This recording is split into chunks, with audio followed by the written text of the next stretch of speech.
Are the Knicks better than the Clippers? The Milwaukee Bucks 16-game winning streak being snapped, and more. Today we have much to discuss in the NBA, NFL, and MMA as last night, UFC 285. The debut of not only Bo Nickal, but the return of John Bones Jones. But today, guys, we have a big one. 8 days away from NFL free agency, and so we raised the stakes. Instead of previewing 2 teams this offseason, we preview a total of 4. The lowly Chargers, the defending champion Chiefs, the New England Patriots not, but instead the Miami Dolphins, and the New York Jets. Brandon, I gotta let you know something, brother. I've got nothing good to say today about your Clippers. Absolutely nothing. That's it. You just got nothing to say. First off, I like how you like to phrase them as my Clippers. I'm not a fan of the Clippers. I am a fan of Kawhi Leonard. My team is right here, always will be. All right, Miami for life. And they just but I'm got not cooked Clippers by the fan. Knicks. Yeah, but update your resume. We just beat the Hawks, so that's in the past. Why you bring up the past, Justin? Bring up something that just happened, dude. Like, what are you doing? All right, like, who cares about that? Happened like how long ago?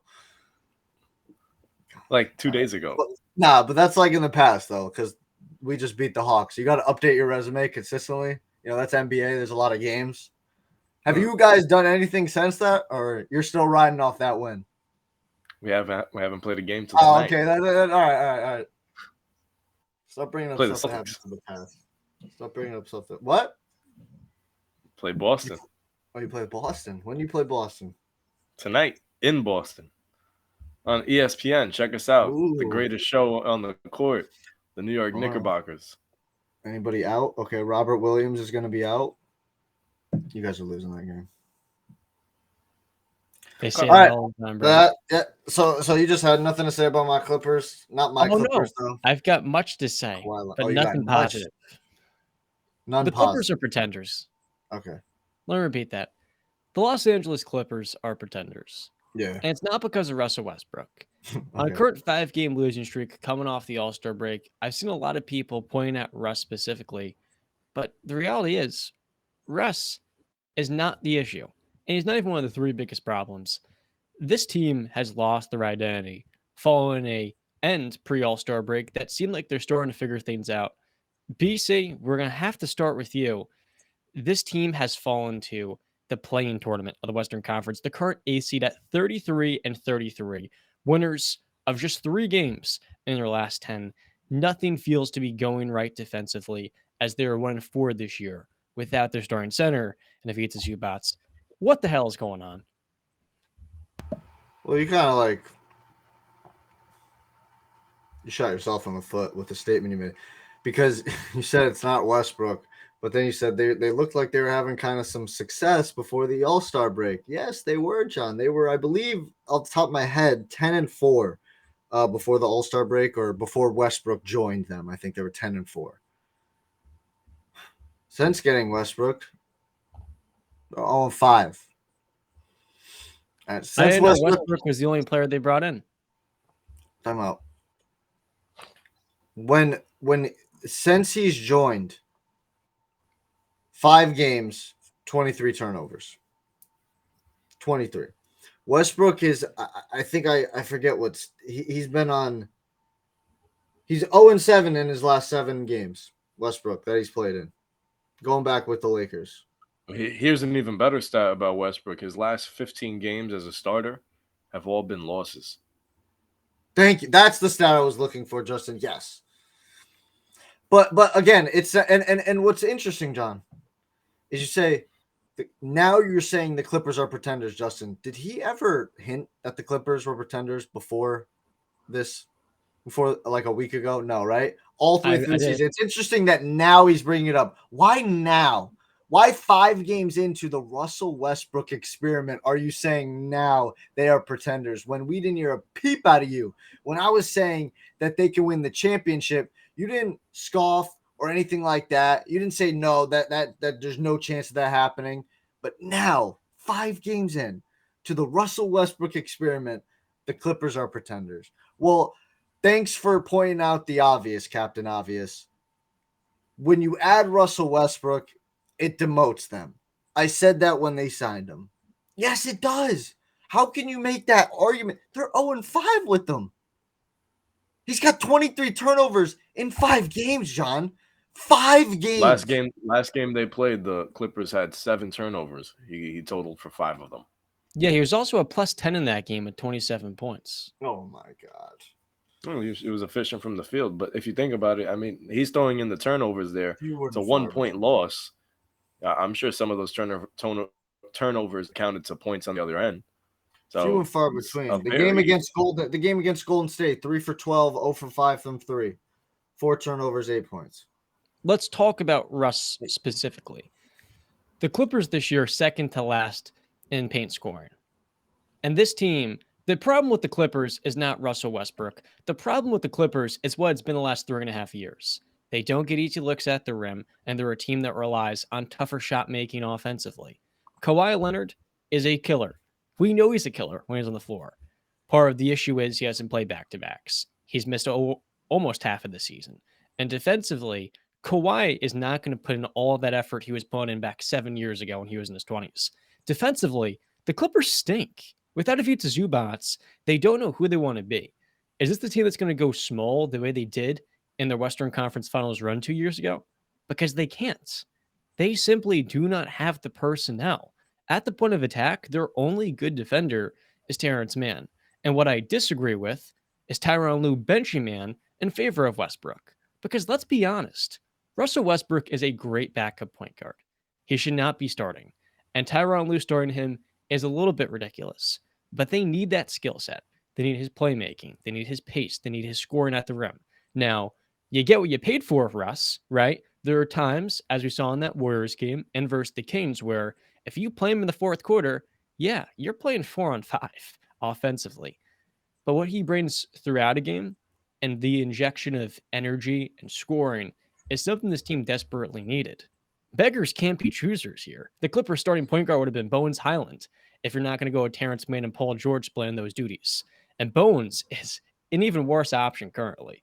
Russell Westbrook's issue, of course, is floor spacing and decision-making, but those really only pop up in the second half, in tighter games, in the playoffs especially.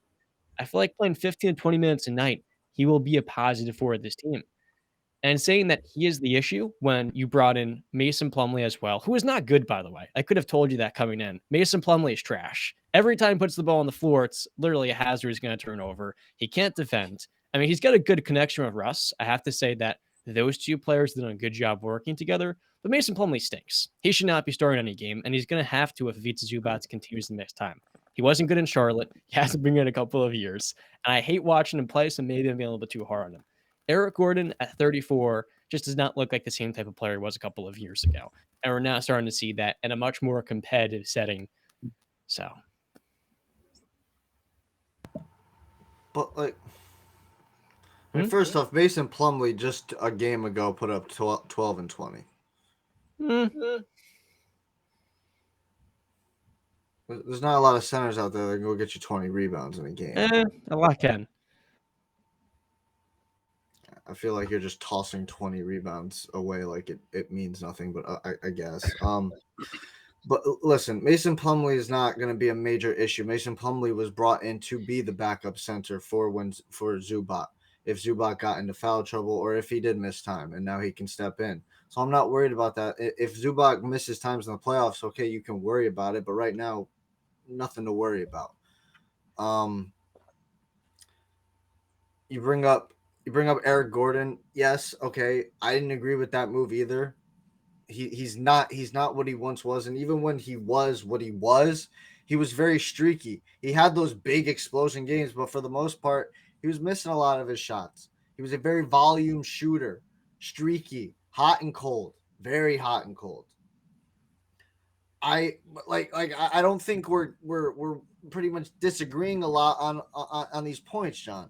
I feel like our disagreement is that Westbrook is an ingredient that you can't add to this already.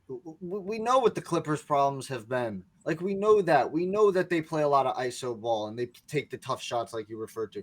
We know that they don't have the chemistry and the cohesiveness and the continuity because they don't play together. Paul George is missing time. Kawhi obviously coming off a torn ACL. You got all the other guys. Zubac is missing time now. Marcus Morris Sr. is missed time. We know that. So, but when they're coming off 10-4, Kawhi has played basically since I think January. He played basically all of January. He's played all of February. He's starting to play these games now. He's not playing back-to-backs, which is just a smart basketball business decision to do. Don't play back-to-backs. It's not smart. So they're getting the continuity. I think the 10-4 record, I think I'm right, before the All-Star break, was showing something. They were winning games. They were starting to get them things together. And I said, go get Fred VanVleet. But if you can't, which is, taking a shot, go get a Mike Conley then. Settle for a Mike Conley. That's fine. Because Mike Conley is much better than Russell Westbrook. Like, Mike Conley isn't a, Fred VanVleet, but at least he's a veteran point guard who's not going to turn the ball over at an insane rate. He can make three-pointers. Westbrook can't even – I mean, come on now. We all saw Draymond literally – I was going to mention that. That was so embarrassing. I honestly felt bad for Russ. That was embarrassing. In basketball, you're taught to take the open shot. The guy picked up his dribble. Yeah, but you can't for Westbrook. You can't shoot those because you're not a good three. He's shooting 29% from three.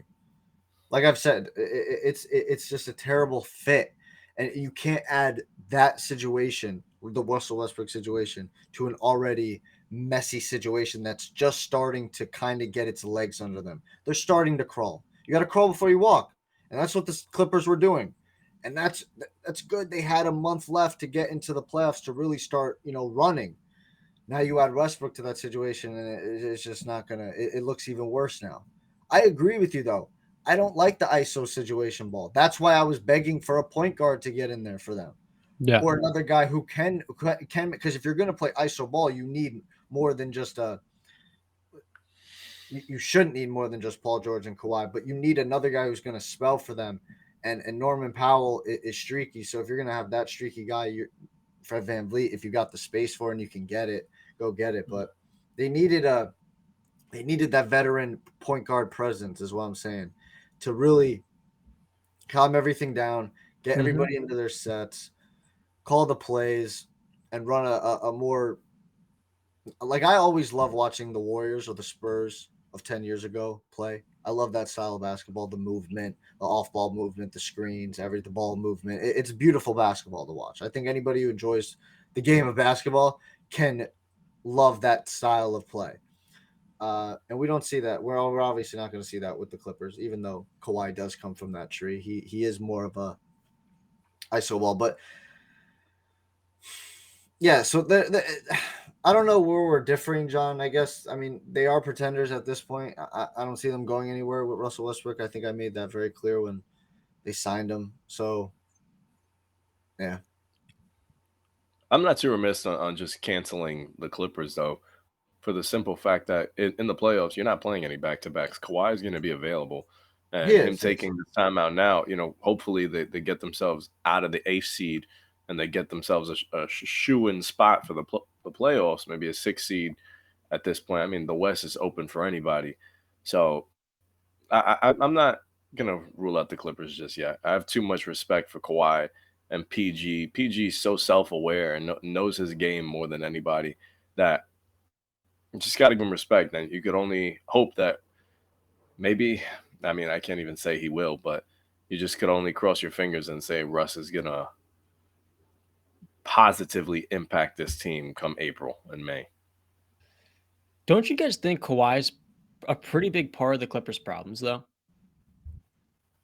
Don't you feel like they lack what, not playing? Are you saying what are they lacking? A vocal leader. So you're blaming Kawhi for not being the vocal leader? You think that's a problem? One of the Clippers' biggest issues is not just that they've regressed defensively. They have a lot of really slow wings that can't guard in space, but they're not a connected team. They don't communicate. And for a team that wants to play smaller in the playoffs with these 6'7" to 6'9" wings, you need to be connected. And there's just a lack of cohesion here, not just defensively, but in the fourth quarter, we've seen the hierarchy of which star is going to take over. That's been off whack over the last couple of weeks. But you said that you asked us isn't Kawhi? Would you say Kawhi is one of the main problems? So I'm trying to pinpoint what you mean by that. You're taught. So you said vocal leader. Is that what you have a problem with Kawhi not being a vocal enough leader? Also, teammates don't know when Kawhi is going to play too. That's another concern with the organization over the last 2 years. Justin, did I just ask him a direct question? This man is a politician with it. Is he not a politician with it? I asked him a direct question, and he answered a completely different question. John never answers the question. Is your problem with Kawhi Leonard that he is not a vocal enough leader? It's yes partially. Partially. What's the other problem with? So the other problem is he doesn't play enough. All right. So let's get down to it. Right. Doesn't play enough. John, he's coming off a torn ACL. You were the one saying to me when I was going off on Kevin Durant for gassing out. Okay? You were coming at me and saying the body can't handle that. So you can't have it both ways. Now you're blaming Kawhi Leonard, who's coming off a torn ACL. John, which one is worse, torn ACL or a little tired? I think we all know the answer to that question. So you can't come and blame Kawhi now for missing time. Both of those major injuries he has had were freak accidents that could happen to anybody. They weren't like, he was just running non-contact, boom. The Zubac injury and not Zubac. Oh, I'm sorry. Zaza Pachulia, whatever his name is. And the Joe Ingles one, right? Joe Ingles when they bumped right into his thigh or whatever it was. Mm-hmm. So what? So what do you expect from Kawhi for this season? Like he's played basically all of January. He's played all of February. He played a majority of December, I'm pretty sure. So what do you? He's just missing the back-to-backs. I don't have a problem with Kawhi missing back-to-backs with a torn ACL. I have a problem with Kawhi's lack of leadership. When you look at you don't. Some people lead by example. It's not leading. It always happens to be the loudest guy in the room. Justin, he's not leading by example. This Clippers team lacks a leader. He's not on the floor right now, but when he is on the floor, does he produce? Yeah, but they're losing games because they're not playing as a team. Who is that falling? Head coach then. Tyronn Lue and I'm going to quote Tyronn in a second. Believe me. The problem with the Clippers is that when Kawhi's won championships, he's had a established leadership structure. And San Antonio, Greg Popovich, Tim Duncan, and then veterans like Patty Mills that had been there for years. In Toronto, he goes and he has Kyle Lowry and Fred VanVleet. Two guards that are almost tailor-made to play off of Kawhi. Elite defenders of the guard spot. A team that was called the Baby Dinosaurs and was owned by LeBron for years. So LeBron leaves the conference, and that Toronto team keeps the role players in Lowry and VanVleet, who both develop, and they kind of fit like a glove off of Kawhi. And in that give Kawhi any of that credit. When they won 58 games, Kawhi missed 42. I think it was 24 of them, not 42, but he sat out 20 plus. And they were, I think, an 18-win team that only 6 losses without him because Pascal Siakam developed. And that team had an identity off of Kawhi, right? They had a high-level coach, Nick Nurse, who had been in the organization the last couple of years. The Raptors had the right leadership structure in place with Kyle Lowry so that they could welcome Kawhi in. When the Clippers acquired Kawhi with Doc Rivers, probably one of the biggest choke artists we've ever seen in the postseason, they didn't have that stable leadership structure that has a high enough ceiling. They had a high floor, Lou Will and Montrezl Harrell, sure, but in the playoff crucible, that organization never actually had that foundation firm enough to actually maximize Kawhi Leonard and have the necessary leadership in place to make sure he could lead you as the best player to a championship in LA. So I don't see how any of this is Kawhi's fault. That's what I'm saying. All you're explaining is stuff. Unless you're just flat out saying Kawhi Leonard, you need to be a vocal leader. All your gripes need to be with the front office or the head coach. not Kawhi, because we know what Kawhi is. You brought Kawhi in knowing what Kawhi was. He is not a vocal guy. He leads by his play. And to remind you, basically played all of December, all right? Played all of January, balled out in freaking January, 54% from the field, 45% from 3-point line, 92% from the free throw line, 28 points, 2 steals a game. He played majority of February. It was a more shorter month. He's playing these games now. Like, so your gripes and problems are not with Kawhi. I don't know what you're like. Paul George should step up more. I don't like Paul George basically saying he can't be a number one guy. I don't like that. You can think that all you want. Don't say it out loud to the public.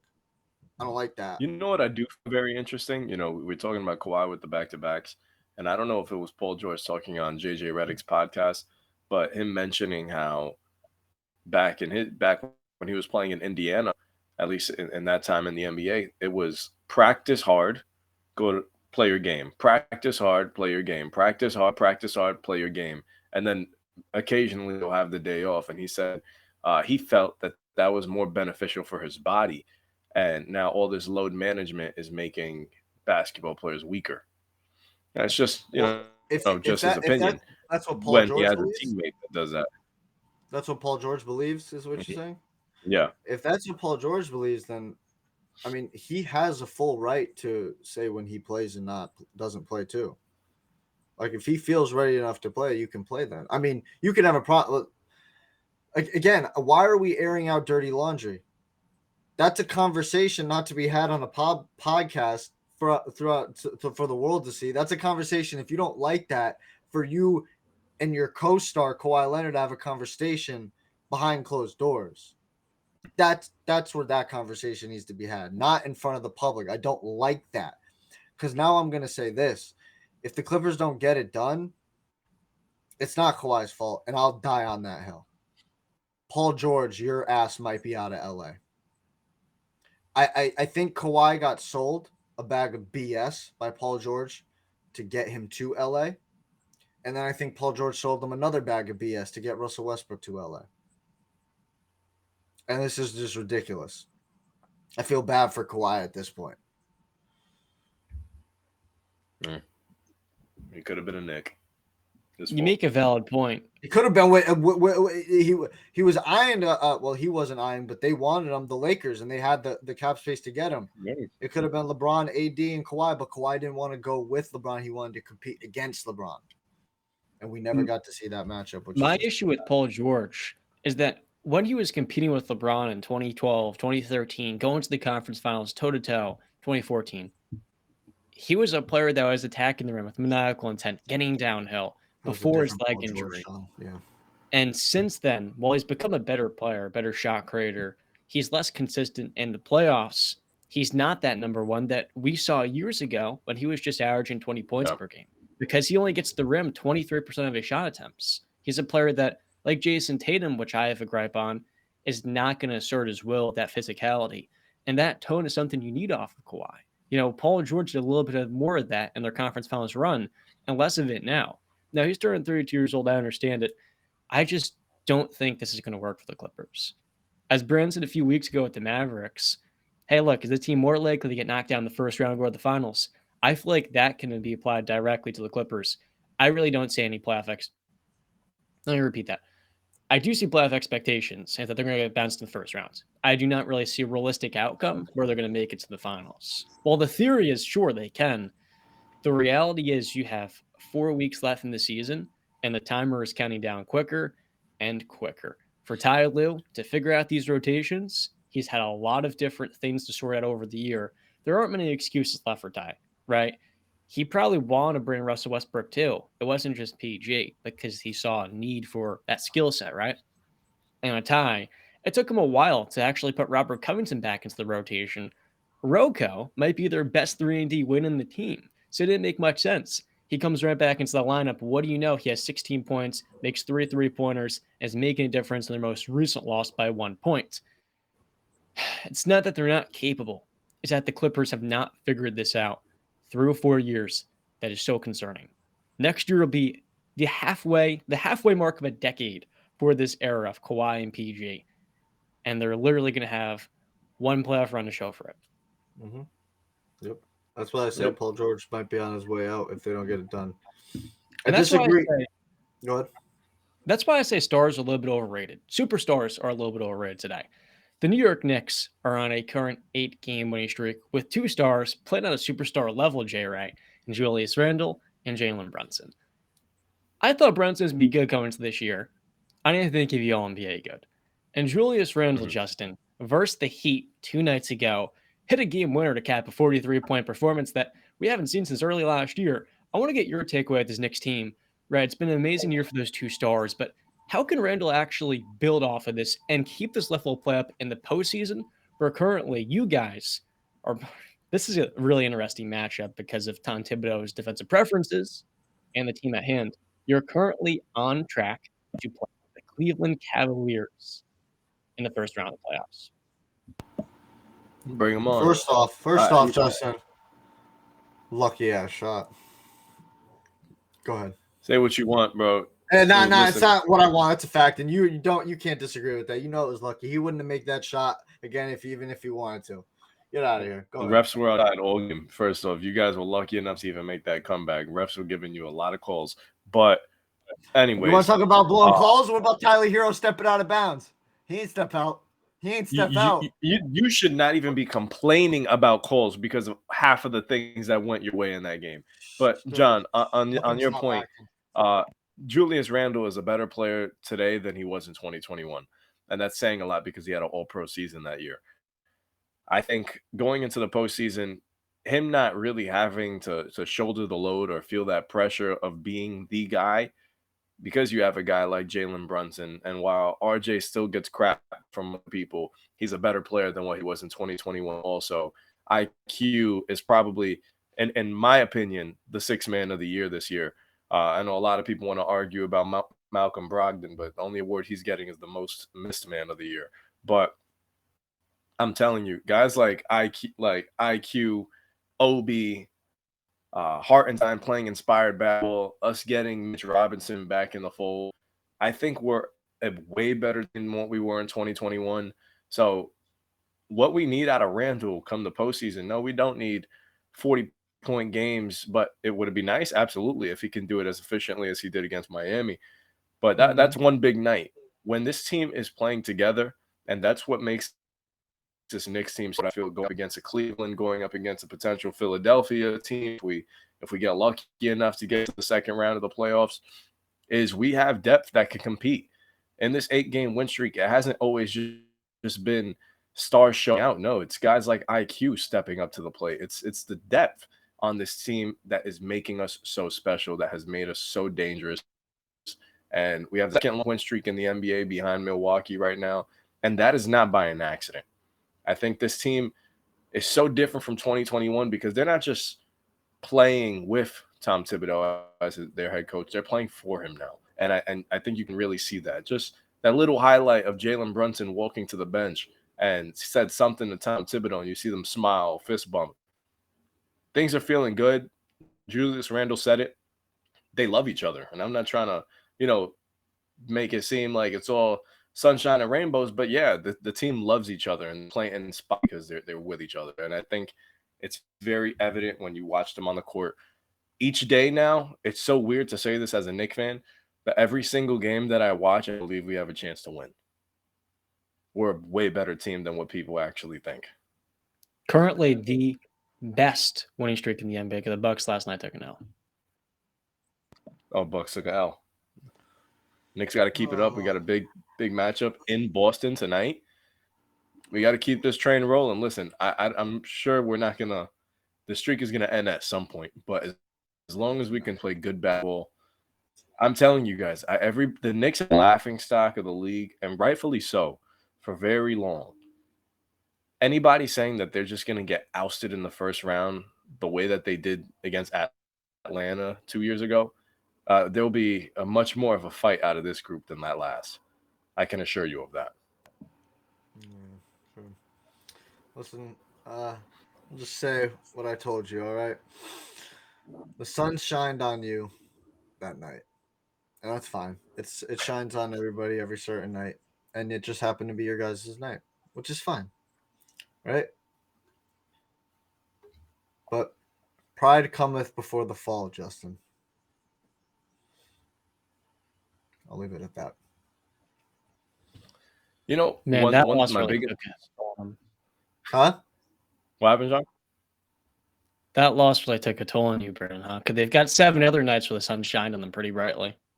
Didn't take a toll.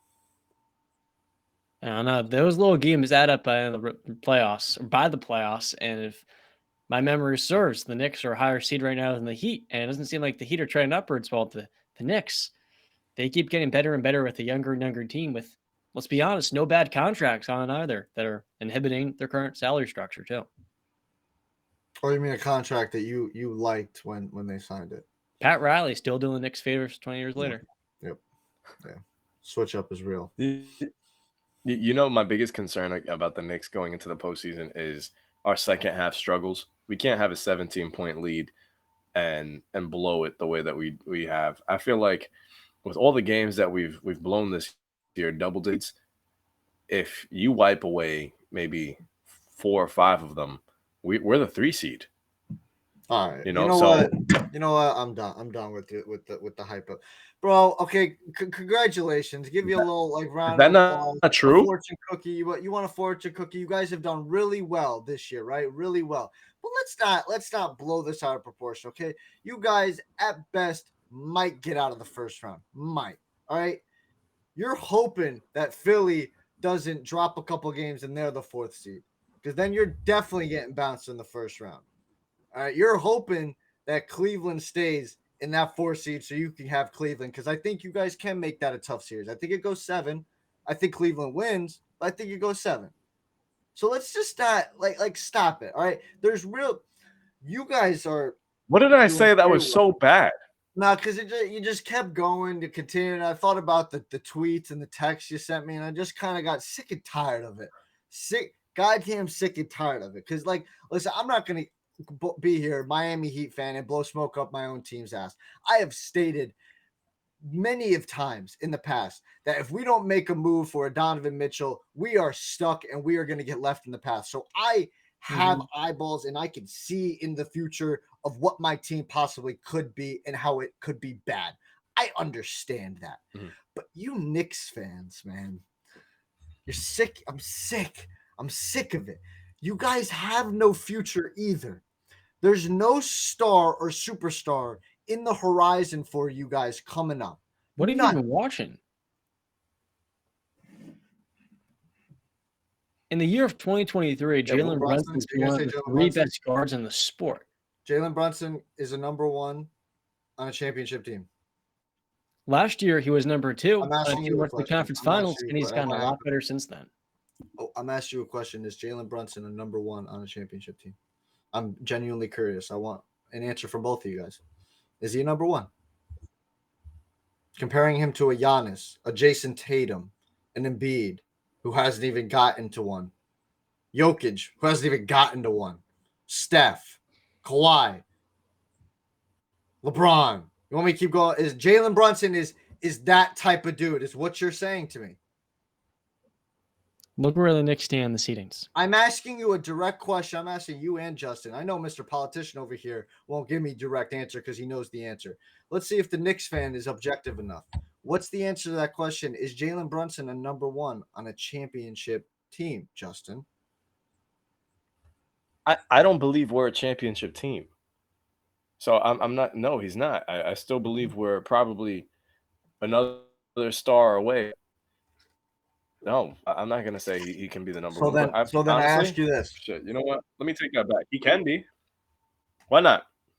He's been a superstar over the last month. Listen to this, Brandon. Over Jalen Brunson's last 14 games, he's shooting 55%. Great numbers. Getting the foul line 8 times a night, and there is not a more dynamic guard in the Eastern Conference currently. Putting up great numbers. I'm not denying that. Never came out of my mouth.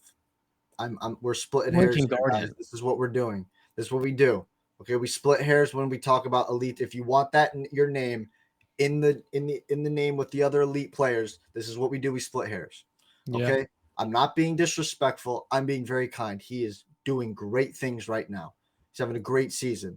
It's arguable. Let's just be honest. It's arguable right now. There are probably Knicks fans out there that believe there are Knicks fans out there that probably believe that Julius Randle is the best player on the Knicks. There are. So he's still battling to see if he's the best player on his own team. And the question I was going to ask was to follow up, because Justin said he can be, screw it. He can be a number one on a championship team. You need another star. Are you bringing in a guy who's not as good as Jalen Brunson? Or are you looking to bring in a guy who's better than Jalen Brunson? You're looking to bring in a guy who's better than Jalen Brunson.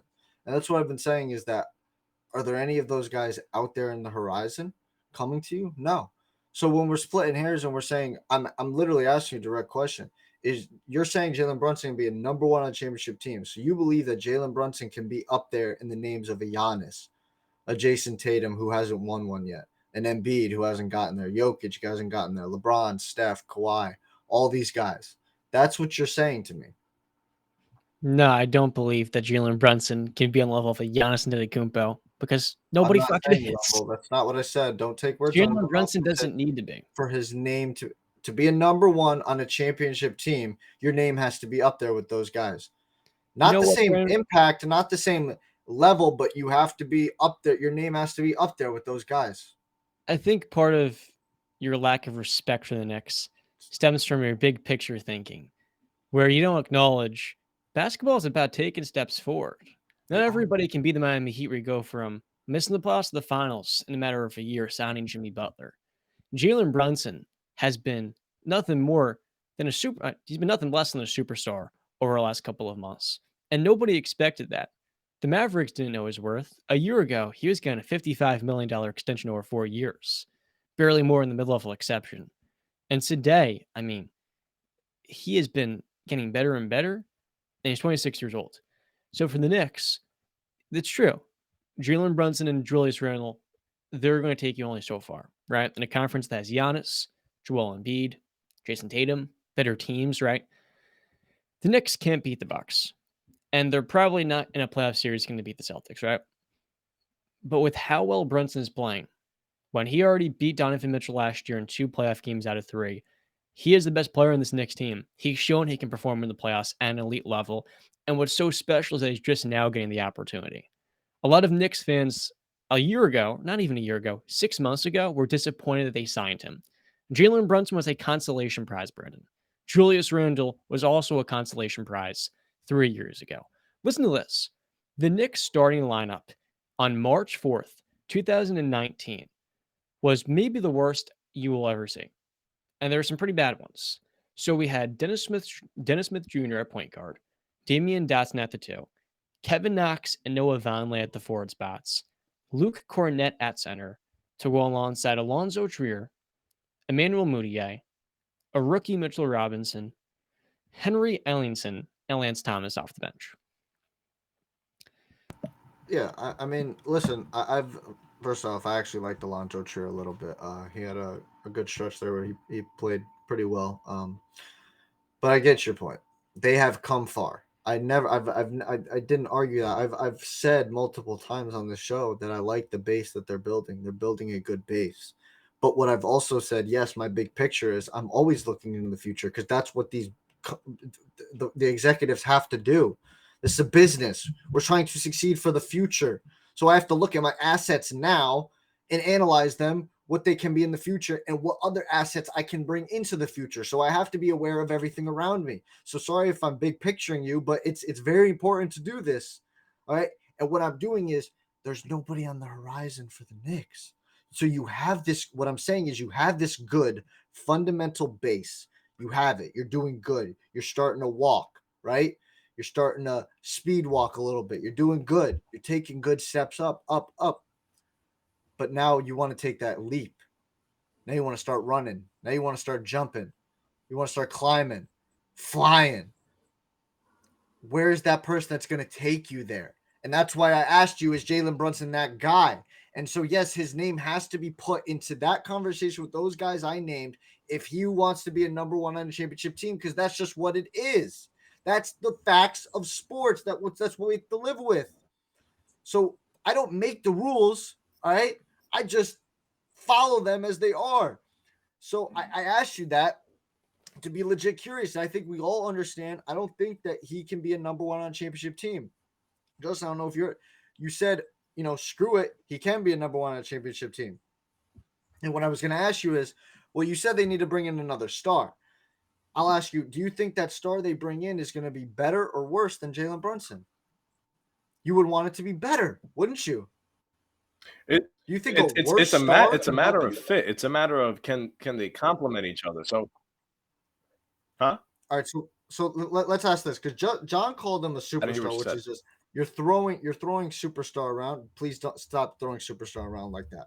Okay, he's done we can compliment him and give him his respect, but can we stop throwing around superstar like that? It's kind of like the GOAT, elite, and all that. Let's stop throwing superstar around. You could say he's played very great, very well. All these other words you could use. You don't have to use superstar. Those you want to know what it's been, Brandon, for me? Go ahead.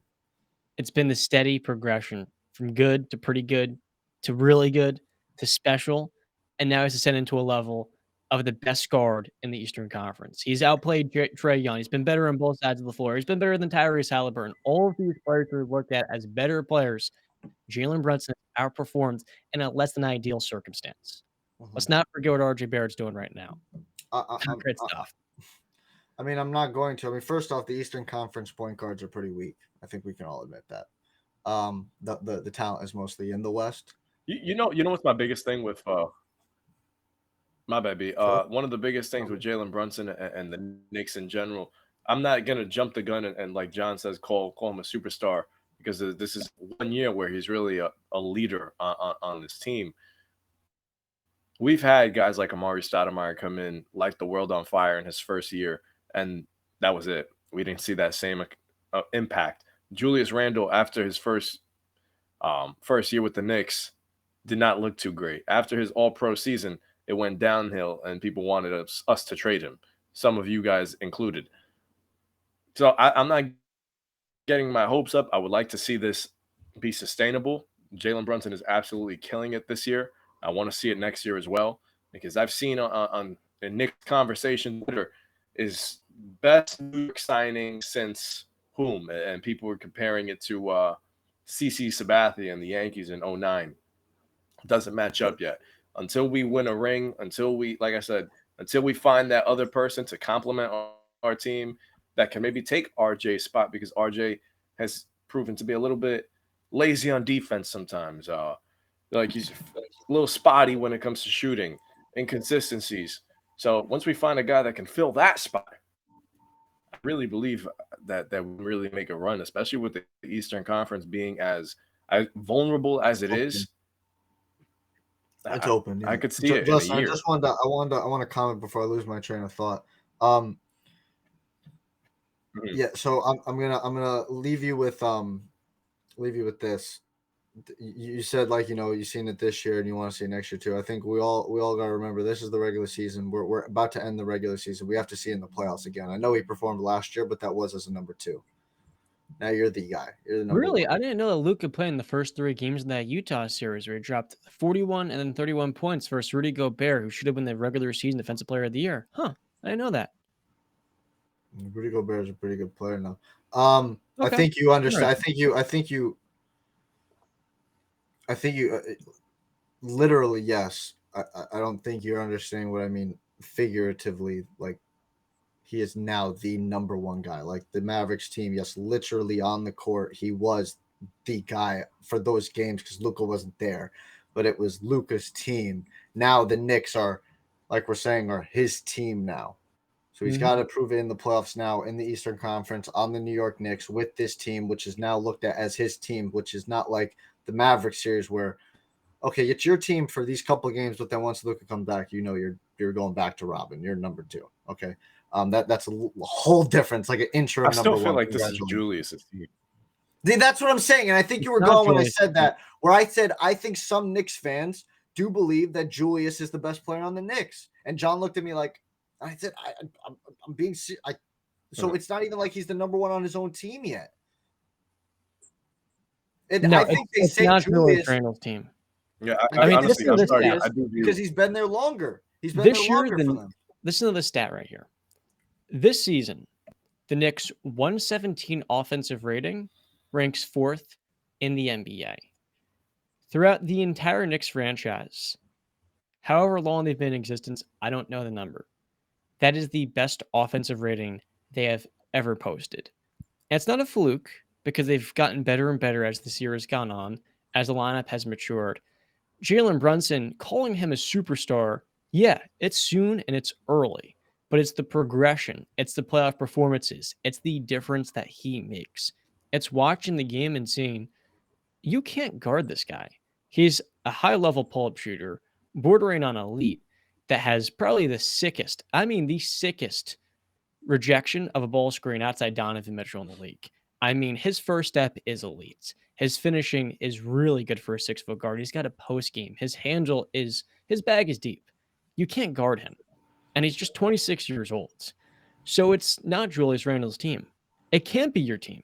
If fans wanted you out a year ago, and 2 of your 4 seasons have been bad, but 2 of your 4 seasons have been great, the lack of consistency there makes it not your team. When the new guy comes into town, he takes your offense from terrible, absolute trash, to elite just by him coming in alone. That's solid. Now, let's be honest. We can acknowledge this. Their ability to grab offensive rebounds does help with their efficiency, right? That helps with their points per game, but that doesn't necessarily equate to offensive rating as much because offensive rating is more of a possession-by-possession approach. How many points you score per 100? So the points per game is affected a little bit more by their heavy offensive rebounding. And let's be honest, by playing a center at all times, whether it's Jericho Sims, Hartenstein, Mitchell Robinson, that eats away at their spacing. It clogs the lanes. And Julius Randle's not making shots. If he's posting up and whatnot, that makes it harder for Jalen Brunson to thrive on drives. So look, it's not premature. Jalen Brunson's emerging into a superstar. And I think he's going to show people more and more that this is not a fluke. Open your eyes, ladies and gentlemen. That's the whole thing, though, John. I think. Listen, again, I'm giving the praise for this season. Now I need to see. You know how much I value the playoffs in football and in basketball. All right, I value it very much. I value it much more highly than the regular season. So I will be watching. It looks like they will possibly be getting Cleveland. You're speaking this much about Jalen Brunson. They better beat Cleveland then. Yeah. If they beat Cleveland, he can be on track to that status that you want to talk about. Right now, I think he's a star, but he's really got to solidify it in the playoffs for me. Superstar is a different level. Like if he goes to the freaking conference finals or the NBA finals, okay, maybe we could start having that conversation. But I don't see that happening. That would be a miracle, I think. Justin even could admit that. But yeah, like I said, Knicks are doing. They got a good fundamental base, but big picture wise, I'm not looking on the round. Yeah, it's you want to look at a big picture sometimes and look at your future, even a couple years down the line. Got to look at the surroundings of what superstars are out there. They're not many, so. You know what? The Knicks might be. I feel like where we're at right now. Sorry. Did you just? I had a point, but I can make it after. You want to know why I think the Knicks can actually make it to the conference finals like the Hawks in 2021? So if the Knicks can beat the Cavaliers in the first round, which, by the way, I don't expect. I think Cleveland wins that in 6 or 7 games, but it would be very competitive and a lot of fun. But let's say for the sake of argument, the Knicks win that series. That would mean, as the lowest of the top 4 teams left in the bracket, the Celtics and the 76ers would then play. I'll be honest, the Bucks versus the Knicks, while they'd be heavy underdogs, and I mean heavy underdogs, if Chris Middleton's going to miss time, and that's the key elixir for the Bucks team, if he is out and they're lacking that perimeter play, it wouldn't be crazy the Knicks can make that a legitimate series. Now, again, I think they're a heavy underdog, reasonably so, but we saw that Bucks offense last year. They need Middleton, right? And he's going to play such a big role for them offensively. Yeah. That injury can swing a series. Yeah, and that was against not a team like the Knicks. I'm sorry, no disrespect to the Knicks, but that was not the Knicks are a different team. With Giannis, they don't need Middleton to beat the Knicks. They got Giannis. We all understand Drew Holiday. We respect his defensive level. We saw what he did to a Jaylen Brown, Jason Tatum. He can do the same thing to a Jalen Brunson. All right. I think it'd be fine. I think maybe the Knicks can get him to 6 games without Middleton, but it'd be – go ahead. The team that scares me the most, honestly, that I run into, and this will to toot Brandon's horn, is honestly Miami. I don't want to play Miami in a first round whatsoever for this simple fact it would be a dogfight between both teams. Out of that series is going to be completely gassed. The defense of Eric Spoelstra and those, it's tough. So any Yeah, team that's running into Miami is going to have a hard time. I But said that. I said that to a Knicks fan that yeah, I was with last night watching the fights with. I said, listen, I said the same thing to you that I said to you guys about the Knicks, and I said, it was a good game. You guys won, lucky shot. He agreed, but I said if we met in the playoffs this year, Miami would beat the Knicks. It'd probably be a 7-game series, but the Heat would beat the Knicks. It doesn't look like we're going to match up because of the seeding right now, but if some miracle happened, whatever, we match up, the Heat would beat the Knicks, and that's no disrespect. I mean, we play each other, 2 more times this month? The Knicks are already 2-0 against them. We'll see. They're 3-0 versus the Hawks in 2021. To show you how much that matters. We beat the So Hawks. yeah, I had that the doesn't idea matter. before the Yeah. Knicks. But we have a very good record against the Eastern Conference right now. So we have reason for Eastern optimism. Conference. I'm looking forward for playoff basketball. Very curious. Curiosity is a funny case. So the Milwaukee Bucks 16-game winning streak ended yesterday with a loss to the Philadelphia 76ers. I don't know about you guys, but I feel like if there's any team in the East that can actually dethrone Milwaukee, assuming Chris Middleton's on the floor, it's Philadelphia. I think that is by far the worst matchup for the Bucks that we have not yet seen in the Giannis and Embiid era. Not even one time. You've seen the Celtics 3 times. We've seen the Heat 2 or 3 times. And we've never gotten to see those 2 MVP players go head-to-head. Last night, Embiid, Brian, you were saying it before we started recording, 10 assists versus the Bucks. Grayson Allen had a 20-point third quarter, but even still, that wasn't enough to hold off the 76ers at the end of the game where Harden made big plays, huge shots, and the pick and roll really can control the flow of the game in the half court in pick and roll.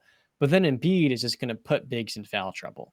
And for that Bucks defense, their one weakness, I would say, would be defending Embiid.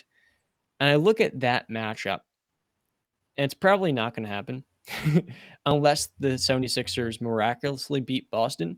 But I think to myself, it may sound crazy. I think the 76ers are more likely to beat the Bucks than the Celtics are in a 7-game series.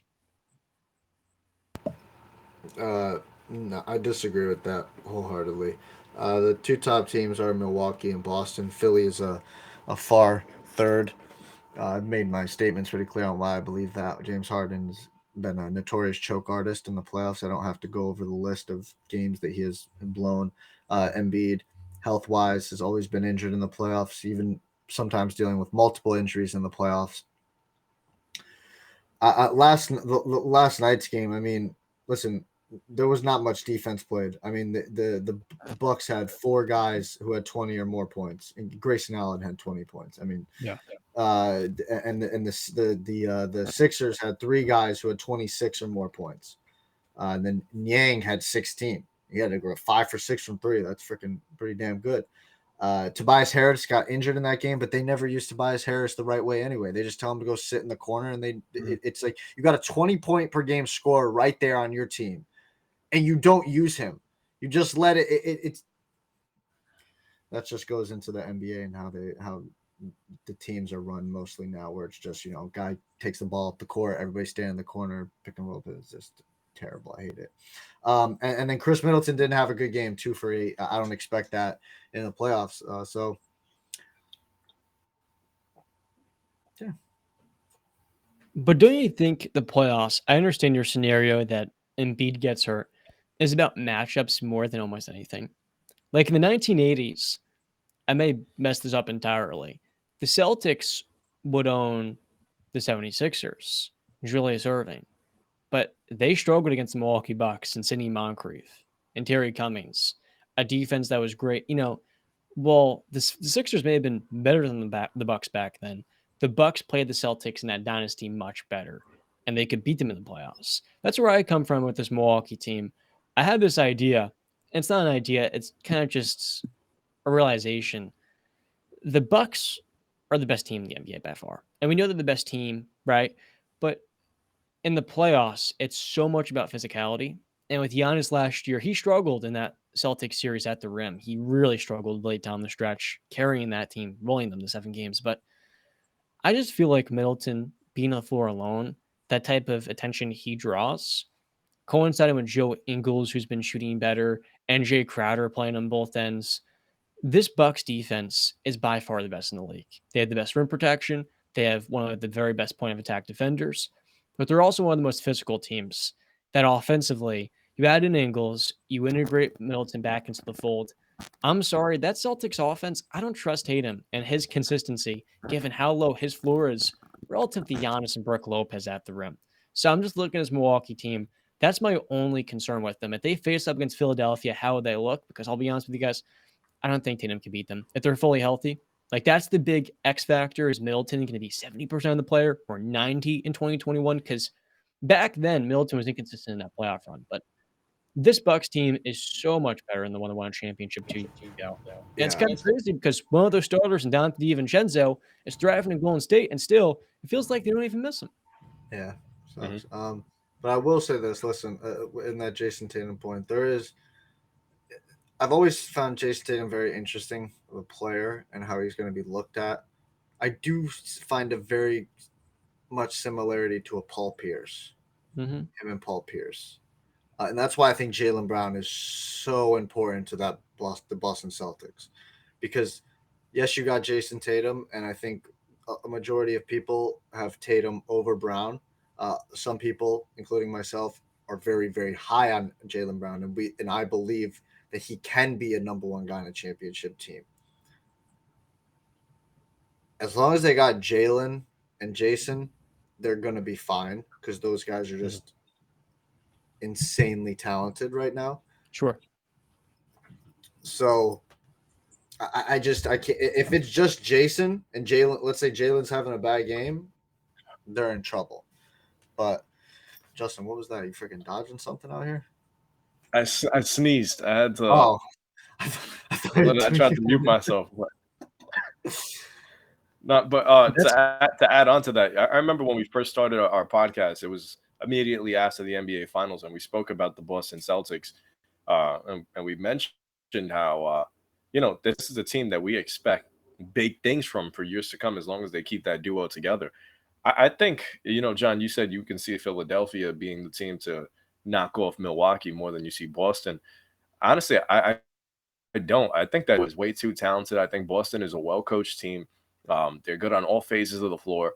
So, especially if Jason Tatum and Jalen Brown are hot at the same time on the same night, I think Milwaukee would have their hands full with Boston. I think Boston is really – they have a lot to prove, man. That with that young core, the window for a championship only lasts so long. Before we know it, maybe Jalen Brown wants his own team, and maybe they end up breaking up that duo because he wants to be that guy. He wants to be Batman. 2024 they need to seize the UFA. opportunity now. So they need to seize the opportunity immediately. So I could see this Boston team actually making a run. I could see them knocking off Milwaukee. I think at their peak, of course, if Chris Middleton isn't healthy, I think Boston can knock Milwaukee. Yeah, I'm still sticking Boston as the number 1 team in the East, but we'll rank the Eastern Conference on the next episode. We're going to talk deeper into this on a full bat. You're right, 100%. So, switching gears, NFL. We will now be transitioning to our NFL offseason preview. So, all of our football fans, I'm pretty excited to start. Guys, we're going to begin with the AFC West. Our 2 teams today are the Chargers and the Chiefs. Let's just get the Chargers out of the way. Oh, you want to go with the champs? Which one? Justin, tiebreaker. Champs or start with the champs? Champ is here. So the Kansas City Chiefs this last year were doubted. Most people thought they would take a step back, losing their best corner and their best wide receiver. And that didn't matter. They won the Super Bowl. The Chiefs this year, 14-1 team? I'm just trying to double check. Doesn't matter. Patrick Mahomes is far and away the best quarterback in the world. And so the Chiefs move into this offseason as the reigning AFC West champs for the 5th straight year. as kind of the cool kid on the block. Everybody wants to be them, right? So they have 9 picks, 31, 63, 95. They have 2 picks from the Dolphins in the 4th and 6th rounds. But the one concern here is that both of their tackles are free agents. 3 of their 5 top receivers are free agents. And effective cap space, they have about -$8 million. BC, let's kick it off with you. It seems like Andy Reid is staying. Doesn't seem like there's any inclination he's retiring off the Super Bowl, which would be super badass if he did. What do you think is the priority this offseason for the Chiefs to maintain the top of the NFL? It's going to be interesting. So obviously a big major thing is Eric Bieniemy is not the offensive coordinator anymore. But Matt Nagy, the former OC of the Chiefs, is now the OC again of the Chiefs. Once again, sorry for being redundant. But we all know it's Andy Reid's system. It doesn't. I mean, they're going to have some. Nagy and Bieniemy had a little bit of influence, but it was really Andy's scheme. Chad Henne, the backup quarterback that everybody fell in love with late in his career, retired. A great career. What a great career, right? What a great career. Don't be disrespectful, John. Come on, man. I'm not joking. He's actually one of my favorite backups. So, like you said, both of the tackles are free agents. We got a lot of free agents here. I'm looking at Jerick McKinnon is a free agent, McCole Hardman, Carlos Dunlap, Orlando Brown, like you said. Derek Nottie, Juan Thornhill, Andrew Wiley. Orlando Brown's the biggest one. He is the biggest one. So you said that they only have -$8 million. They have negative money? Well, an effective cap space per spot rack. I don't think you think that. I don't know if they get away with franchise tagging Orlando Brown. I think he might walk. I have a feeling they get Juju back. I think Juju might take a pay cut for them to come back because I think he actually enjoys being with Patrick Mahomes, and especially not having that much pressure on him. So I do think they retain JJ. I think Juju. Sorry. I think the draft is going to be very important, though. So, like you said, they have their first. They have the second. They did have a 2/3, but they traded one of them, so they have 1/3 and 2/4. One of them is from Miami. So using those picks very well is going to be interesting. I mean, we just saw that they were able to steal a guy in Isaiah Pacheco late in the draft last year. So Andy knows he's got his schemes on what type of players he likes. So I'm not I'm not going to be too worried about the Kansas City Chiefs. I think they're going to be able to figure it out, and I think regardless, they're going to be either the number 1 team in the AFC West or the number 2 in terms of record. But no concerns with the Kansas City Chiefs. I'm not concerned. Yeah, I don't think there's too much to worry about. Even going into the season, we all had them, even though a lot of people were concerned about the loss of Tyreek Hill and how it was going to affect the offense. Patrick Mahomes cleared any doubts in week 1. So I really just feel like this team, no matter what, as long as you have 15 under center, you still have Kelsey there on the offense, they're going to be okay. And with the rookies that they had a ton of rookies playing in that Super Bowl, and a lot of them stepped up. They've done a great job through the draft. They had some late draft steals, adding guys like Kadarius Toney, who flamed out with the Giants, but seemed to have found a home there. KC. Sky Moore is probably going to get way more reps on the offensive end now this upcoming season. I think they're going to be in a fine position. I assume McCole Hardman is going to go. This is a weak free agent class for wide receivers. I could see him getting paid to go elsewhere, so they're going to let him test the market. I think they draft a receiver. I think they go out there. I wouldn't be surprised if Orlando Brown. You said they can't tag him, but I don't know. I said I don't know if they will. They can get away with it again. Like how much money it's going to cost them. I don't know how you let somebody walk like that. I think they would prefer to hold on to him and just continue to build. That's what I was going to ask you guys. So where do you? So like, I think offensive line, possibly tackle, is a very important position in the draft. Like you said, receiver might be an important position, but I don't think it's a major necessity for the Chiefs because they have Mahomes and they believe he can make guys better. Linebacker is a point of interest I'm looking at. Maybe defensive line. Chris Jones and Frank Clark are getting up there in age. Defensive back. Where do you guys go maybe first 2 rounds for Kansas City if you're Kansas City? With Nick Bolton and Willie Gay, they're cool at linebacker. They'll have to pay Gay, And with L'Jarius Sneed and Trent McDuffie, they're good at cornerback. Their emphasis defensively is that defensive line. Justin, you talked about those rookies. They have Leo Chanel at linebacker. You've got George Karlaftis as well, who was drafted to replace Frank Clark. I don't think they're going to bring him back. And Carlos Dunlap as well. Frank Clark's not a free agent, but Carlos Dunlap is. So the number one priority for this team is tackle. It's tackle. That was their concern this year with Andrew Wiley. And Orlando Brown, while he's wanting to get paid, his market value is $22 million. He was an issue for them oftentimes. Now he has a great resume. He has a great the name value of a player goes a long way at tackle. Quentin Nelson has struggled the last 2 years, but you hear Quentin Nelson, your ears perk up. The same goes with Orlando Brown. He was not good in many stretches, and I'm not paying him more $50 million. I'm sorry, I can get a left tackle for $4 million in the draft in the second round. That'll probably, if you can hit on him, give you a lot of that same value back at left tackle. And then I think receiver, it's a concern, man, because Juju's market value is going to be around $14 million this offseason.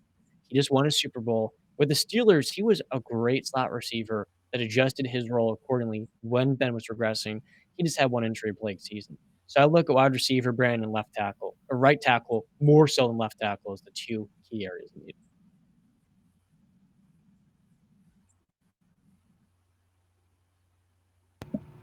I think Juju is a receiver that. No, I'm sorry. The Canelo. So. Oh, okay. Go ahead, Justin. When you guys are talking, I'm talking over y'all. But yeah, but I feel like Juju's a guy that is replaceable in this Kansas City scheme. He didn't hold on fire. He had a good season. I don't think he eclipsed over 1,000 yards. Anyway, but good piece for that kind of price tag though. I don't find that to be worth it. Like I feel like this is a deep receiving class in the draft. I think you go get yourself somebody that fits your scheme. Like I said, as you got Kadarius Toney, you got Sky Moore, you got Travis Kelce, Isaiah Pacheco. You'll be fine. Find yourself another guy, a receiver that may stretch the field, and you're fine. I agree with you. Juju's a good fit with Mahomes, but the draft every year we see, like last year, George Pickens was a stud for the Steelers, and he may not be a top 5 receiver from that class. Sky Moore is a great example. Sky can take a big step forward this year. We saw him doing the AFC Championship game. I think he's going to be a really good player with Kadarius. And being at the pay Tony next year, I think with that 31st overall pick, they may look to move up, actually, and take the best player on the board. And Brett Veach, if there's one thing that he is not getting enough credit for, it's making killer moves in the drafts. He'll have his misses like any GM. But at the end of the day, they've still not lost to the Broncos in a long time. And this last year, they didn't lose a single game in the AFC West. They'll be just fine. Yeah, final point for me. I wanted to say to the Chiefs fans, if we're not sounding like super enthusiastic or, hyped about this, because the Chiefs have come to the point where we expect them to be great in the regular season. Like we expect them to make the right moves in the offseason, to make the right moves in the draft, find players similar to a New England Patriots or a Baltimore Ravens, Pittsburgh Steelers. They'll find a way to be good. Great now. That's why. So it's just the expectations are so high now that it's just like we understand where the assignment. We know what it is. You're the Chiefs now, so you should actually take pride in that you guys have reached that point. I still can't believe this is real. My brother Joe is a Chief fan, and seeing all the pain that he went through at the days of not being quite good enough in the OC, so now he won't stop making fun of me because as a Steeler fan, the roles have reversed. It's bittersweet. I'm happy for my brother and all my Chief fans out there because, quite frankly, they're they might be the best fan base in football. The Steelers are first, but they're a close second, without a doubt. They don't respect the past. Well, the Steelers were never good enough in the AFC. Yeah. Yeah. Well, they were always second best. Always the bridesmaid, never the bride, John. Right, you're right. Talking about the bridesmaid, the Chargers this last year won 10 games. We were pretty disappointed in LA. Key injuries to J.C. Jackson only played 5 games. Joey Bosa went on IR, and Rashawn Slater in his second season. The Chargers have not had easy over the last couple of years. They're one of the most snake-bitten teams by injuries, but we know the fans are built to handle that stuff. Over the last couple of years, they have throughout all of time. The issue in LA was defensively in the playoffs, they blew a pretty big one, right? They blew a pretty big one, and they have a lot of issues in this offense around Justin Herbert. that haven't quite been solved. In the draft, because they choked, they have the 21st overall pick, along with the 54th, the 85th, and they have about negative 20 million. They've spent a lot of their money on key players like JC Jackson, who's got a $30 million dead cap if you want to release him. They're tied to the hip of this team. J-Ray, you're high on Justin Herbert. You think the playoff window with him is open, but this offseason, he's eligible for a monster extension that will cut close, ending that window of a top 5 quarterback in a rookie contract. How do the Chargers continue to get better, but not just improve? We've seen the baby steps. How do the Chargers, Justin, finally become a contender and not the same old pretenders? Like I said that? Okay, so I'll be honest with you. What happened? So I do feel like the Chargers contenders because of the guy that is under center, and I felt that way going into the playoffs. For the longest, this was supposed to be the year that they were going to go toe to toe with Kansas City.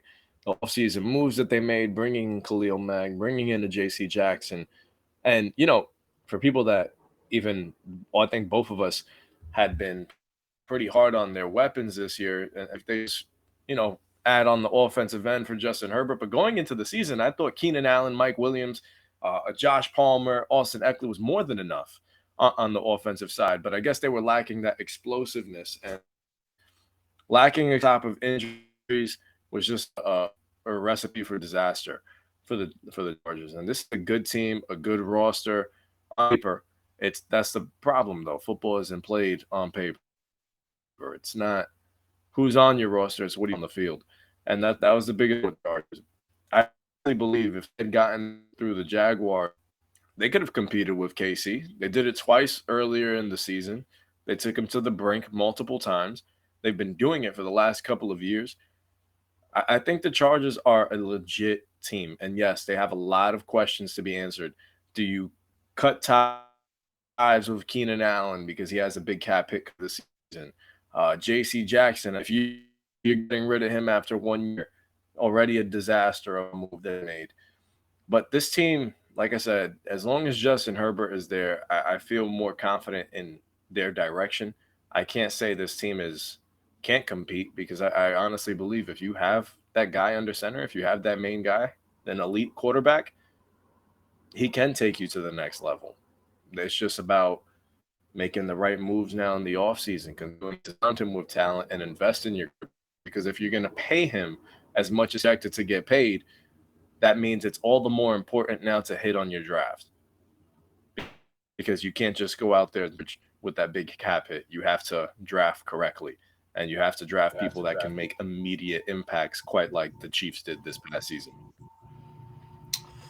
Yes. So like y'all said, they don't have the cap space right now.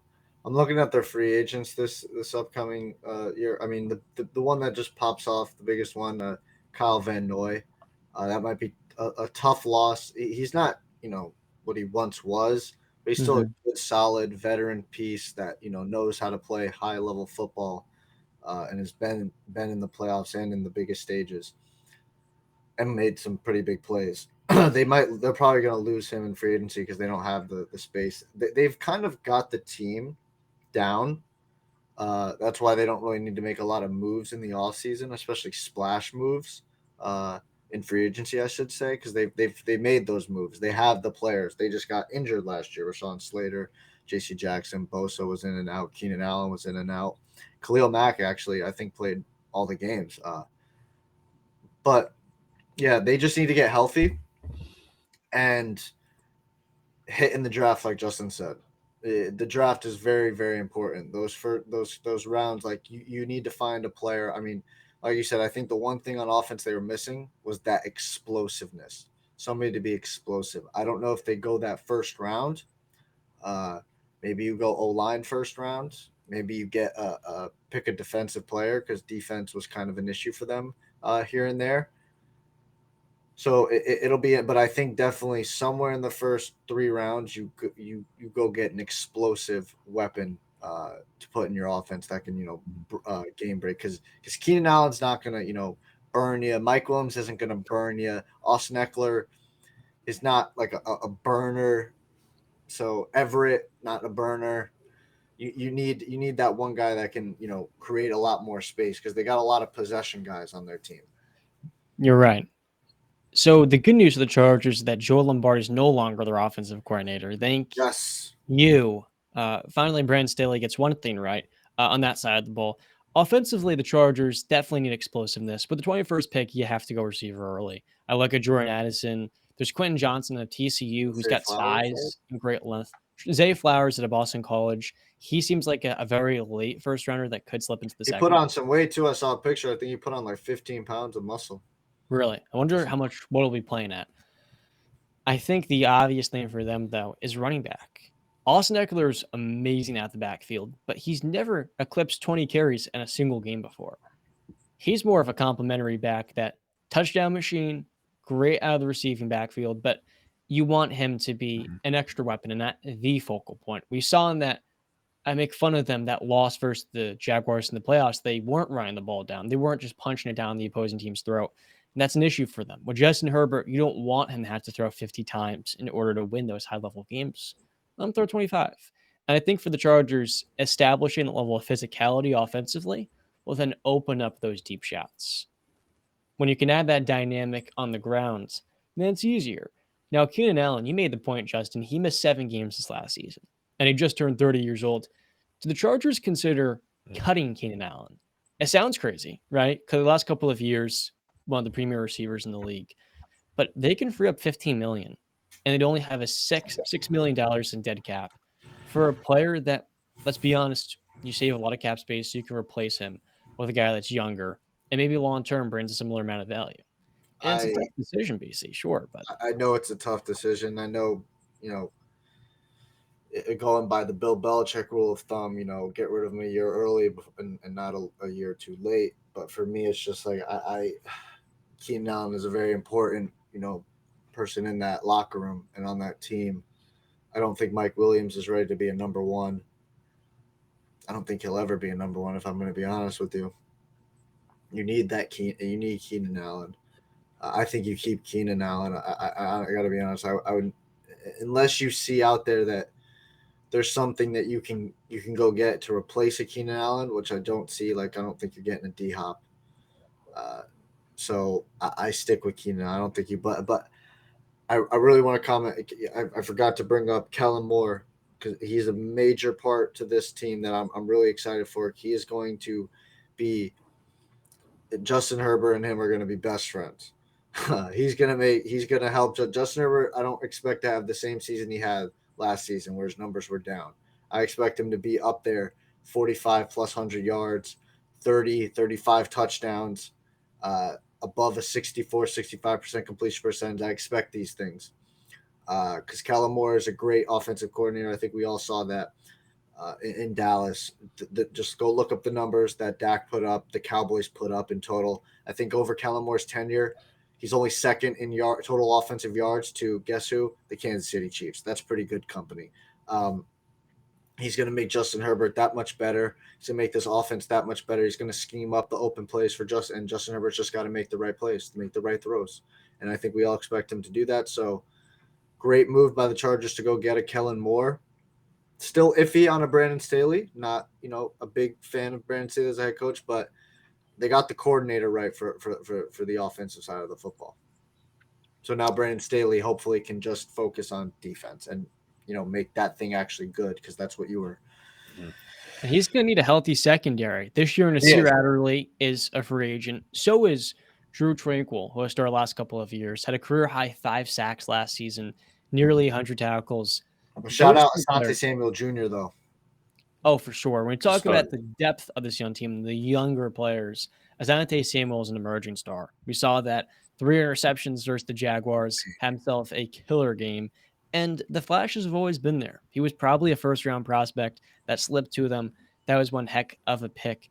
I feel like for the Chargers, they got to add more of that secondary, but that secondary has to stay healthy for Brandon Staley's Fangio-style defense. It relies a lot on communication because they're always changing their coverages, and a lot of it is relying on a pass rush that's good enough. They had the pass rush of Joey Bosa can stay healthy. It's about guys like Derwin James, who they just inked that massive contract playing all 17 games. Because if he isn't, y'all are cooked. It comes down to that, quite frankly, for the Chargers. Draft well, stay healthy, and for the love of God, get some help for Justin Herbert. And there's no inclination, no signs yet they'll cut Keenan Allen, but with a $25 million cap hit next year, I think that's something they should at least consider. Now we're going to shift gears to the AFC East. Woo! The Jets and the Miami Dolphins for today, as we then shift gears to the Patriots and the Buffalo Bills. That'll be an interesting one for next episode. Which team will we start off with today? Justin, the choice is yours. Let's talk about the Jets. The New York Jets. Let's do it. I remember saying they could be a top 5 team by the end of 2023 or the end of 2022, right? And they lost the last 6 games of the season. Finished with 7 wins and will move into this year's draft after a 5-2 start with the 13th overall pick, a second in the top 50. They only have 6 picks this year, and they don't have much cap space either. Some key free agents: Quincy Williams, Connor McGovern, LaMarcus Joyner, and Quan Alexander. Oh boy, J-Ray. What is the move for this Jets team to finally, with this elite defense they've developed over the last year, and Breece Hall coming off the torn ACL, to not only make the playoffs, but become a contender in the AFC? Because defensively, you have the foundation with Robert Saleh. I think we all know the answer. And I don't know what we're waiting on. I think we're waiting on confirmation from Aaron Rodgers to say he's playing football for sure next season, and he's open to the possibility of going to another team. Once that happens, I believe the wheels will start turning and the Jets will start making moves. Because right now, I think that's what's holding them back from either signing Derek Carr or moving on to other options. They want to know what Aaron Rodgers' plans are. And that is ultimately the right decision to do, to figure out what the hell this guy's doing. It's rough. It's tough because, you got to sit on your hands for a while and you're letting things go by because another team might scoop your insurance plan up. But Aaron Rodgers is the only thing that's going to turn this Jets team around. And while last season, I'll be honest with you, I didn't agree with the benching of Zach Wilson. The more I think about it, I didn't agree with it. After the New England game prior to that game, the Jets were playing winning football. Zach Wilson was not lighting the world on fire, but they were playing winning football with him as their quarterback. The Breece Hall injury absolutely hurt them. But that New England game shattered Zach Wilson's confidence when they benched him. After that, when they benched him, it was, I guess, really defeating for him. I honestly believe that had they rolled with Zach Wilson the rest of the season, 1, they would have had a better shot at making the playoffs, and 2, you'd have more clarity on what exactly Zach Wilson can be in the NFL. It's looking like Zach Wilson will probably still be in the Jets organization, but if you really want to win, if you really see yourself as a contender, if you see yourself as a potential Super Bowl team with this elite defense, Zach Wilson cannot be your guy. You have to get Aaron Rodgers in the building, and that'll instantly elevate the Jets to probably, I would say, the best team in the AFC East. That's listen. So I had some conversations last night too. When I was watching the fights, one of the guys happens to be a Jets fan. Shout out Tommy. Always we have a fun thing where when we give a handshake, high elbows, always with Tommy, high elbows. I don't know, it's just funny. So I asked him, Rodgers or Carr, and he said he wanted Derek Carr over Rodgers. And both my brothers actually said that if Rodgers came to the Jets and came to the AFC, he'd be the 3rd best quarterback in that conference, behind Mahomes, and they said Burrow. Now I said I'm not putting putting Burrow over Rodgers because Rodgers had one down season where he was dealing with 3 or 4 separate injuries at one point. A lot of change in the offense, no number 1 receiver, yada yada yada, injuries on the O-line. You know the details. Before that, he was a back-to-back MVP. So, I think that they're looking at just the longevity of, first off, they don't want to be in this bubble with Aaron Rodgers where he kind of controls his own fate and destiny, kind of like what Brett Favre did.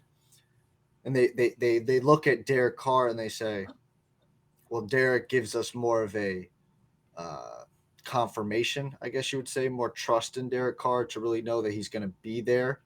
So that's where I think they come from. But again, like Justin has said, if a guy like Aaron Rodgers is on the trade market or on the free agency market, whichever, you take your shot, because those guys don't come available. Like a Tom Brady in free agency doesn't come available. All right? A Peyton Manning doesn't come available. Those things don't usually happen. So when they do, you take your shot. And like Justin said, the Broncos do not regret it. The Bucks do not regret it. You go get an Aaron Rodgers. You take your shot. 1 or 2 years with Aaron Rodgers is better than 4 or 5 with Derek Carr. I'm just telling you that right now. This is what I'm going to say. If the New York Jets believe they are a quarterback away, you go get Aaron Rodgers. Plain and simple. I think, Brandon, the Jets now are what the Broncos thought they were last offseason. Garrett Wilson is an emerging superstar. Had 1,100 yards with 3 different quarterbacks, none of which upper echelon. The defense with Quinn Williams, they're at the pay soon. Sauce Gardner on a rookie contract. DJ Reed, who they signed as their second corner. Man, it's special. And they did that with the burden of an offense that, first the Patriots in the second half of that matchup was getting negative yards. They couldn't move the football without Breece Hall. And I've seen a lot of parallels to when they acquired Brett Favre back in 2008, right? Because Rodgers and Favre, the 2 greatest quarterbacks arguably in Packers history, both 39 years old, great careers. I think Favre had 3 MVPs, Rodgers has 4. And that Jets team started off the year. Justin, you've talked about this multiple times on the show. After back-to-back wins versus the Titans and the Patriots with 8 wins to 3 losses. But with Breece Hall, there's just another dimension to this Jets offense. You're not going to get early in the year, right? He tore his ACL early in the second month. But by the end of the season, Breece Hall is such a freak, and he was going to win the Rookie of the Year offensively if he didn't get hurt, that by the end of the season, if you add in Aaron Rodgers, everything the Jets have is almost everything he needs. The only thing they lack is a left tackle. Mekhi Becton can't stay healthy. I don't know if he will be able to if he cuts some weight, because he just last 3 years has struggled with that. If you can find a left tackle in the 3rd round who will at least stay healthy, because I'll be honest, I don't trust Dwayne Brown at almost 40 years old. How much cap space they got, John? It's a great question. According to my data, they have about -$4 million in cap space and $2 million in dead money. Oh, okay. I thought they would have a lot more. All right. And my point is going to be invalid. I was saying if they had the cap space, because I was expecting them to have it, because they didn't know they were paying that many people that much money. You get Rodgers, and then maybe if you have enough money left over, Orlando Brown is out there, but that's a mute point at this point. They don't got the money for that. But yeah, so my question now to you guys is, what we all agree, I think, you go get Aaron Rodgers if you're the Jets. What do the Jets have to give up for Aaron Rodgers? I think the price starts at bare minimum 2 first-round picks. Bare minimum. I don't expect it to be just 2 firsts.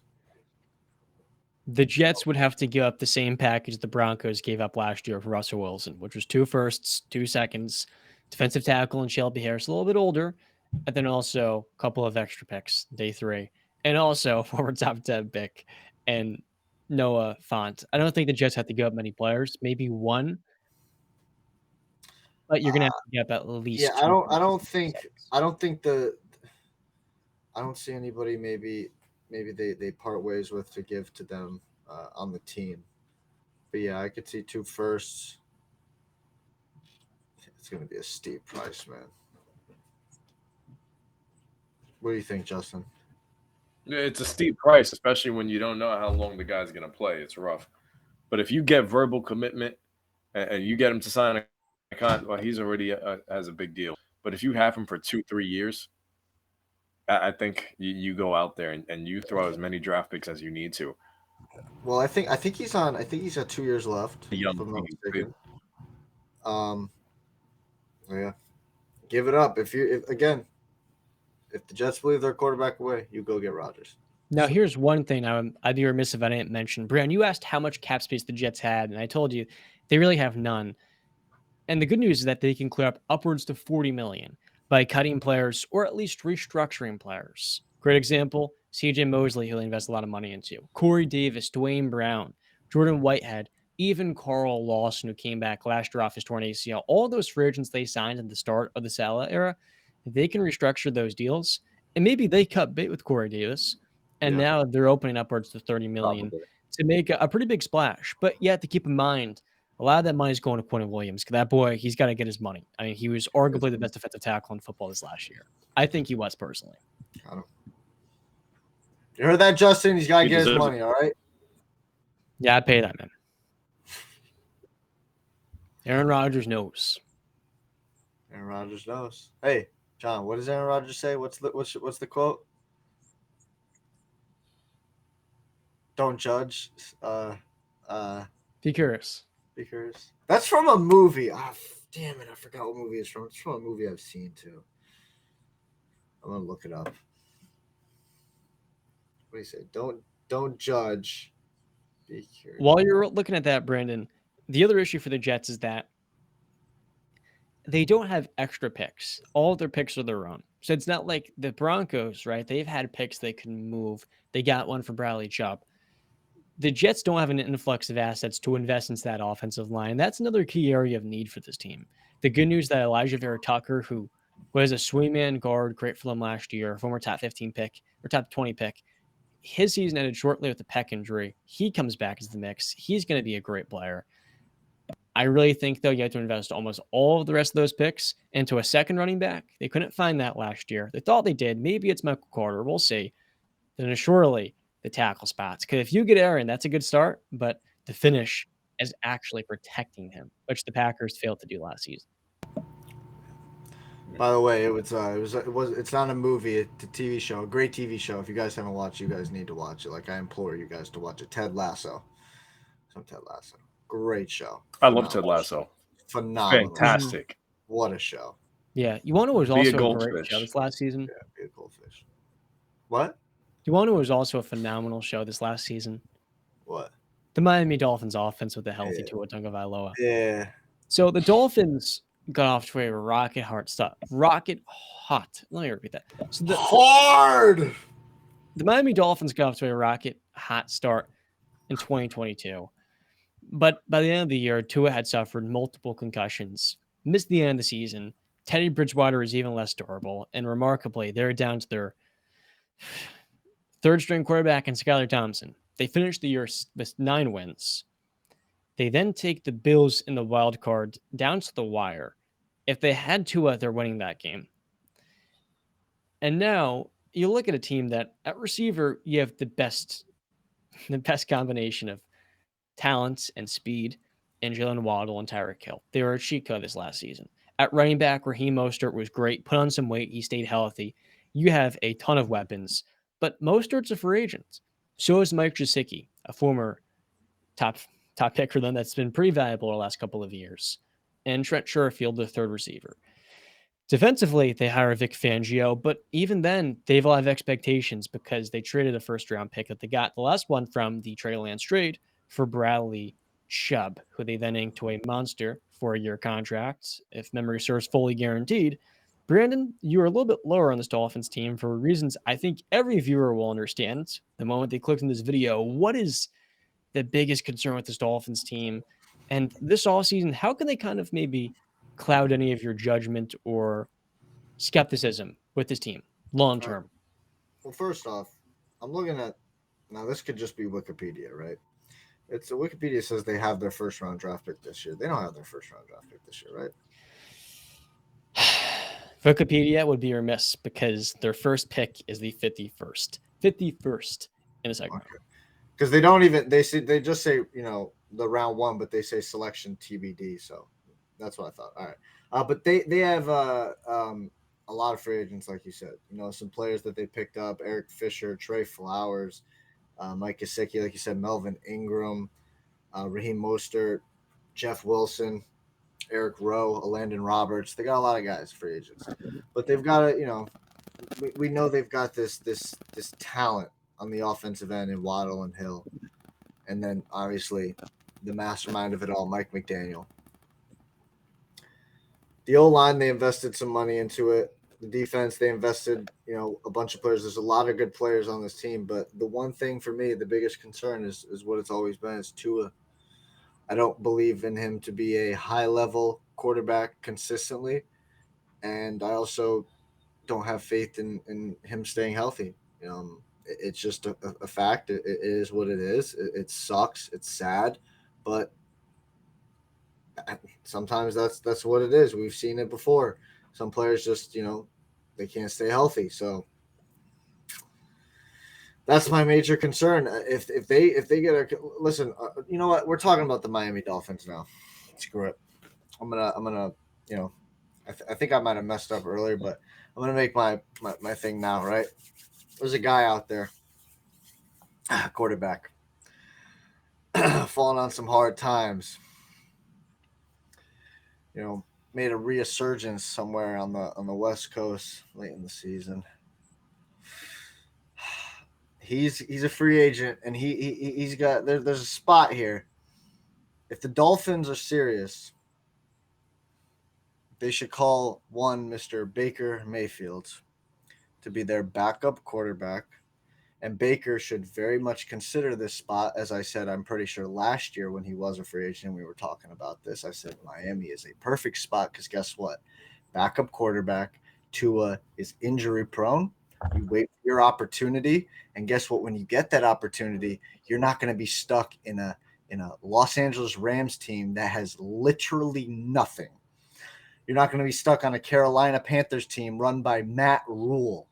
You're going to be on the Miami Dolphins with Tyreek Hill and Jalen Waddle with Mike McDaniel calling an insane offensive scheme and a good O-line when healthy.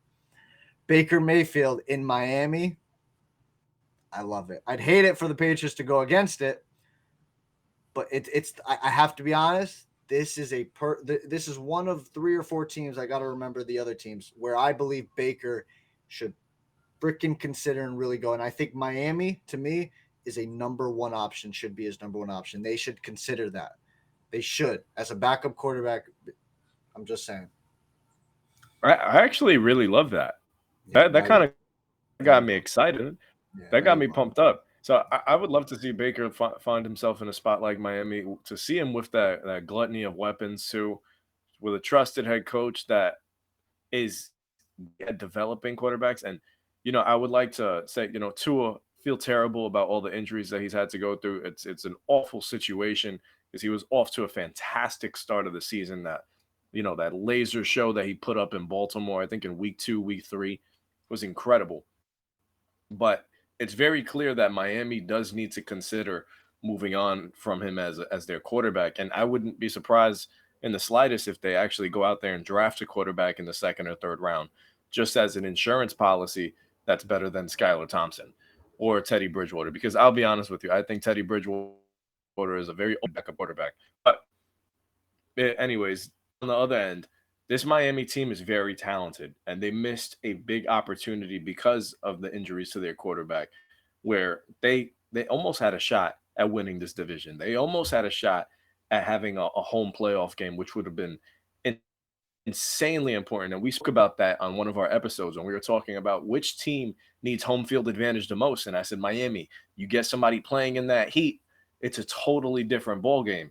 New England would go down there routinely and struggle in that weather. So it's something that I think this Miami team is in a good spot. They just need to find the guy. And, you know, I feel like I sound so repetitive because we've been doing these recaps of these teams, their offseason previews. And a lot of it really just comes down to who's the quarterback. A lot of it really comes down to are they going to be healthy enough to do it? But that's the most important position in football. That's the most important position in sports.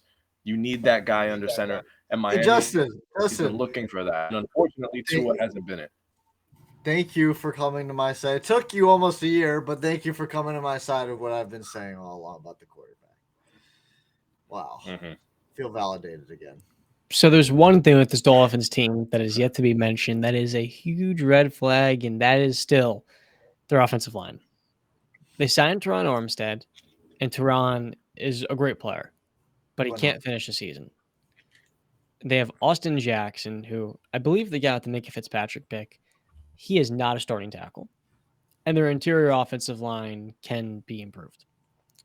So I agree with you, Brent. Baker Mayfield, his best by far attraction would be going to Miami. Great weather, no state income tax. But most importantly, this Dolphins team was 8-3 after beating the Texans, knocking on the door, as Justin said, of the AFC East title. That was the most competitive division in the AFC, arguably. I think the North was right there. And the only thing they were missing was an offensive line and Tua Tagovailoa being available. Now, I don't want to be insensitive here because Tua just turned 25. He had a phenomenal season. And I want to really give him a moment because he deserves it. He had this team in prime position to have their best season in multiple decades. So he had 25 touchdowns in 13 games, a 65% completion percentage, and he threw for 273 yards per game, in spite of being knocked out of 2 games without finishing. He led the NFL in quarterback rating, yards per attempt, yards per completion, yards and attempts, or yards per average, whatever it is. He led the NFL in a lot of stats. And he was kind of the right quarterback in the red zone that was absolutely surgical. He continued to get better. He improved his arm, something in the offseason that was a major talking point. The only issue with Tua is his long-term health. He had multiple concussions. And for a quarterback that's not mobile and is just 6 foot, has a slight frame, we have to look at Tua Tagovailoa as a bridge for the Dolphins because long-term as an asset, you may have already seen his best years. Now, his best was phenomenal, right? He was being put into the MVP conversation. But the concern is he's 25 and he can't stay healthy now. And there are a lot of really good quarterbacks that can fit and thrive in this Miami offense. Aaron Rodgers, I mean, look at what he didn't have this year, and then look at what Tua had. They played on pretty similar levels. So Baker Mayfield, he's a smart guy. If I were his agent, I would tell him, go sign in Miami because if there's any team where you can have everything minus the offensive line, which, hey, look, you can sign Baker and you're still going to have that 51st pick to go right tackle, to his blind side, right? Because Teron Armstead plays left tackle. And you have to extend Raheem Mostert. He has to come back. He was amazing for them down the stretch. And also Mike Gesicki as well. I like to see them bring him back if they can. But he's going to be a player like Evan Ingram that I think will command upwards to maybe $10 million a season. So we'll see. They could franchise tag him too. But yeah, just final words is Baker Mayfield, time to take your talents to South Beach. And there's one last thing. Their defense has also another red flag, and that's their secondary. Byron Jones recently came out and talked about, how since coming to the league, especially the Dolphins, his health has also been jeopardized. Their secondary has regressed. Between him and Xavier Howard this last season, Howard was a player I wish my Steelers took in the draft. He went in the second round, and he's had some monster seasons. But Xavier doesn't look like the same player. So they're really reliant on Javon Holland, their second-year safety, and he's going to be a great player. You have Chubb. You have Jalen Phillips, who they took in the first round. I think Phillips is going to develop into a Pro Bowler. You have a lot on the edge. But now for Vic Fangio, his defense is predicated on athletic, smart, and durable safeties that can not only cover one-on-one and man, but can be moved around. It's his defense relies a lot on making quarterbacks adjust post-snap and process with a heated pass rush coming at you in a matter of a couple seconds what the defense is giving you. They'll show you one look pre-snap, and then they'll change that up. The other thing, too, is with his defense, they also are very shallow. Like, defensively, in the secondary, they're not very aggressive. So you really have to overhaul both the offensive line and the secondary. So while Vic Fangio's coming in here and he's a great DC, I don't know if the personnel is quite good enough yet, which means in the same way we talked about the Chargers having hand the draft offensively, this Dolphin team needs to inject a lot more defensively because currently speaking, you only have, what is it, 6 picks in this year. You have 5 picks and 0 in the top 50. You have a very small margin for error here. And given Tua struggle to stay healthy, the ceiling is you can win the AFC East next year if you get 17 games of your starter. But the risk is that, look, you can't cut Xavier Howard. He's got $33 million dead. He has to be better. And if you don't hand this a year's draft, there is a potential regression coming in 2023. Talking about a little bit more positive stuff. Jordan Poyer seems like a great fit for the Miami Dolphins. He's a guy that has already came out and said he plays where take half of his paycheck and then also would like to play somewhere where it's sunny and nice for the majority of the year. That's a nice little hint to me. Talking about places that are sunny, Las Vegas, 285, UFC, John Bones Jones, Bo Nickal, the introduction. Brandon, I'm a casual UFC fan, and last night, I'll be honest, it disappointed me in some ways, but boy, was it exciting. Let's start off with this UFC 285 recap, everything that the people need to know. So yeah, it was a great night in my opinion. I had a lot of fun. Was very highly entertained throughout the entire night. I'll just give a couple of mentions the prelims before I get to the pay-per-view and main card. Shout out Ian Gary, Irish guy, undefeated, now 12-0. He really started his MMA career by seeing Conor McGregor take his rise. He got the TKO in the final 30 or 40 seconds of the third round. He got dropped in the first round, rebounded well, and was able to get the finish late in the round with a beautiful combos. So shout out Ian Gary. Shout out Amanda Hebas. She had a great performance. She was able to beat Viviane Araujo, I should say, by decision, unanimous. Now she's going to be officially ranked in the flyweight division. She's had a couple of tough fights against some ranked opponents in the flyweight division that and lost them, so she couldn't get ranked. But now she's officially going to be ranked in there, so that's good. She's another contender for this flyweight division that has kind of opened up because of what happened in the co-main event, but I will get to that. Dricus du Plessis, South African guy, broke into the top, I think now maybe 6 or 5 in the middleweight division by beating Derek Brunson. Derek Brunson's team threw in the towel for him. It was just getting bad. Brunson he's getting old, he is old. He gasses out really quickly, and these young guys like du Plessis, they're just hungry lions, and they feed on that when they smell blood in the water. So big win by du Plessis, but I think he's got a lot of work to do to compete with those top 5 guys in the 185-pound division. Then the main event of the prelims, my guy Cody Garbrandt coming back after a year layoff. Didn't have a very exciting fight. Used a little bit more of his wrestling. Was able to get the takedowns, beautiful takedowns. He was able to set them up nice. Landed them perfectly. Wasn't able to hold Trevin down that much, but was able to get the takedowns. Evaded a lot. Did some dance moves here and there to pump up the crowd, but it was overall not a very exciting fight. Cody has just been a different fighter after being finished in 4 of his last, I think, 6 fights. After an insane rise, undefeated, beating Dominic Cruz for the Bantamweight Championship in arguably the greatest performance in a championship fight of all time, Cody Garbrandt. He's had a downhill ever since the TJ fights. So it was good to see him get a win and be back, but he just doesn't look comfortable on the feet anymore because of just the damage he's taken. But kicking off the main card, the pay-per-view, the guy I hyped up very highly, one Mr. Bo Nickal, elite wrestler out of Penn State, 4-0 now. I was telling everybody that I was watching the fight with when this fight was about to go on, when they were doing the walkouts, that I said Bo Nickal within 2 minutes. It was 254. I was close, but listen, was it a highly impressive fight? Not necessarily, right? Like it didn't display Bo Nickal's skills as much as I wanted it to, or as much as it did in the Dana White Contender Series. But he's taking a big step up in competition. He's fighting the guy he's fighting, Jamie Pickett. It doesn't have a great record, but he's got 21 fights. He's got experience. He's fought before.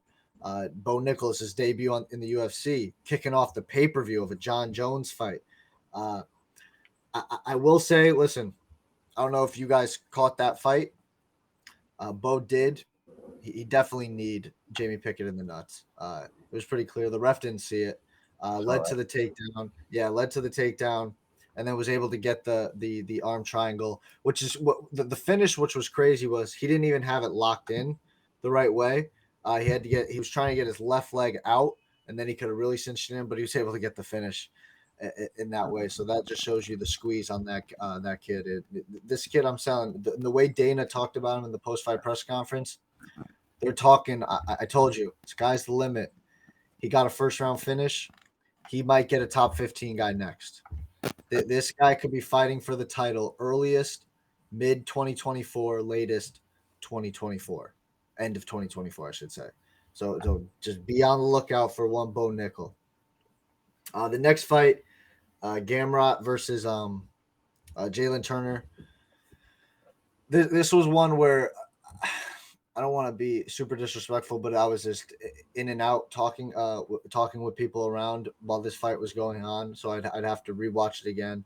Gamrot was able to get the decision win, the split decision win. Taking a short notice fight, tough fight against Jalen Turner. I saw that the things I did see were pretty good. There was back and forth action. There was big shots being landed, takedowns, submissions being thrown up. So it looked like a good fight. I'm going to go back and rewatch it, but Gamrot got the fight. High risk fight for a guy, short notice, and being the higher ranked fighter. But next up, we got Shavkat Rakhmonov, the undefeated fighter, who has now continued his streak, 17 wins, undefeated, and all 17 of his wins are via finish. He's finished every single one of his opponents.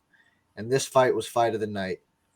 Jeff Neal missed weight by 4 pounds. He came in at 175. So, and Dana said, listen, Dana gave this guy his performance bonus money, which he never does. If you miss weight, you don't get performance money. But he just said this fight was just so good, so great. The heart that both guys showed. I mean, Rakhmonov with those knees to the stomach, just over and over again. The elbows, the big shots. Shavkat getting rocked by Jeff Neal over and over, showing heart and being able to overcome adversity. It was just, I mean, it was a great fight. The body shots really paid off late in the third round, and then Shavkat able to get that finish, the submission, almost kind of like a one-armed standing rear naked choke. It was a highly impressive finish with like I think 40 seconds left in the fight. What a fight! Definitely fight of the night. Insane. I loved that fight. I don't know where it's going to rank in fight of the year. We'll see where we are later this year, but that was one hell of a fight. So next up, we got the first of 2 title fights. We got the queen, or the former queen, I guess I should say now, Valentina Shevchenko, who had, I believe, 8 title defenses, I think, for her flyweight title, maybe 7, 6, somewhere in that range. To me, she's the second greatest female fighter of all time behind Amanda Nunes. And she actually might be talent-wise, technique-wise, the most talented fighter I've ever seen, because she's just, the way she fights is robotic at times. This fight, I didn't see it going the way that it went.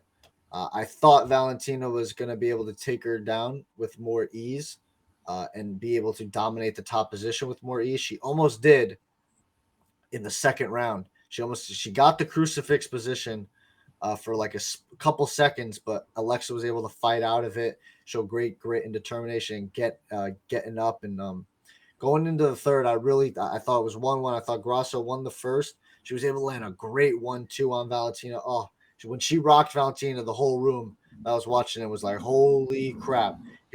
She just rocked Valentina because I haven't personally seen that. Or I haven't seen it in a long time. Valentina just doesn't get cracked like that. Alexa, I did say this. If this was on the feet, it would have a chance to be a really exciting fight. And I said Grasso is alive. She has a live chance on the feet because of her boxing style. She got that Mexican boxing style taken over after the greats of Canelo Alvarez and the other great boxers. But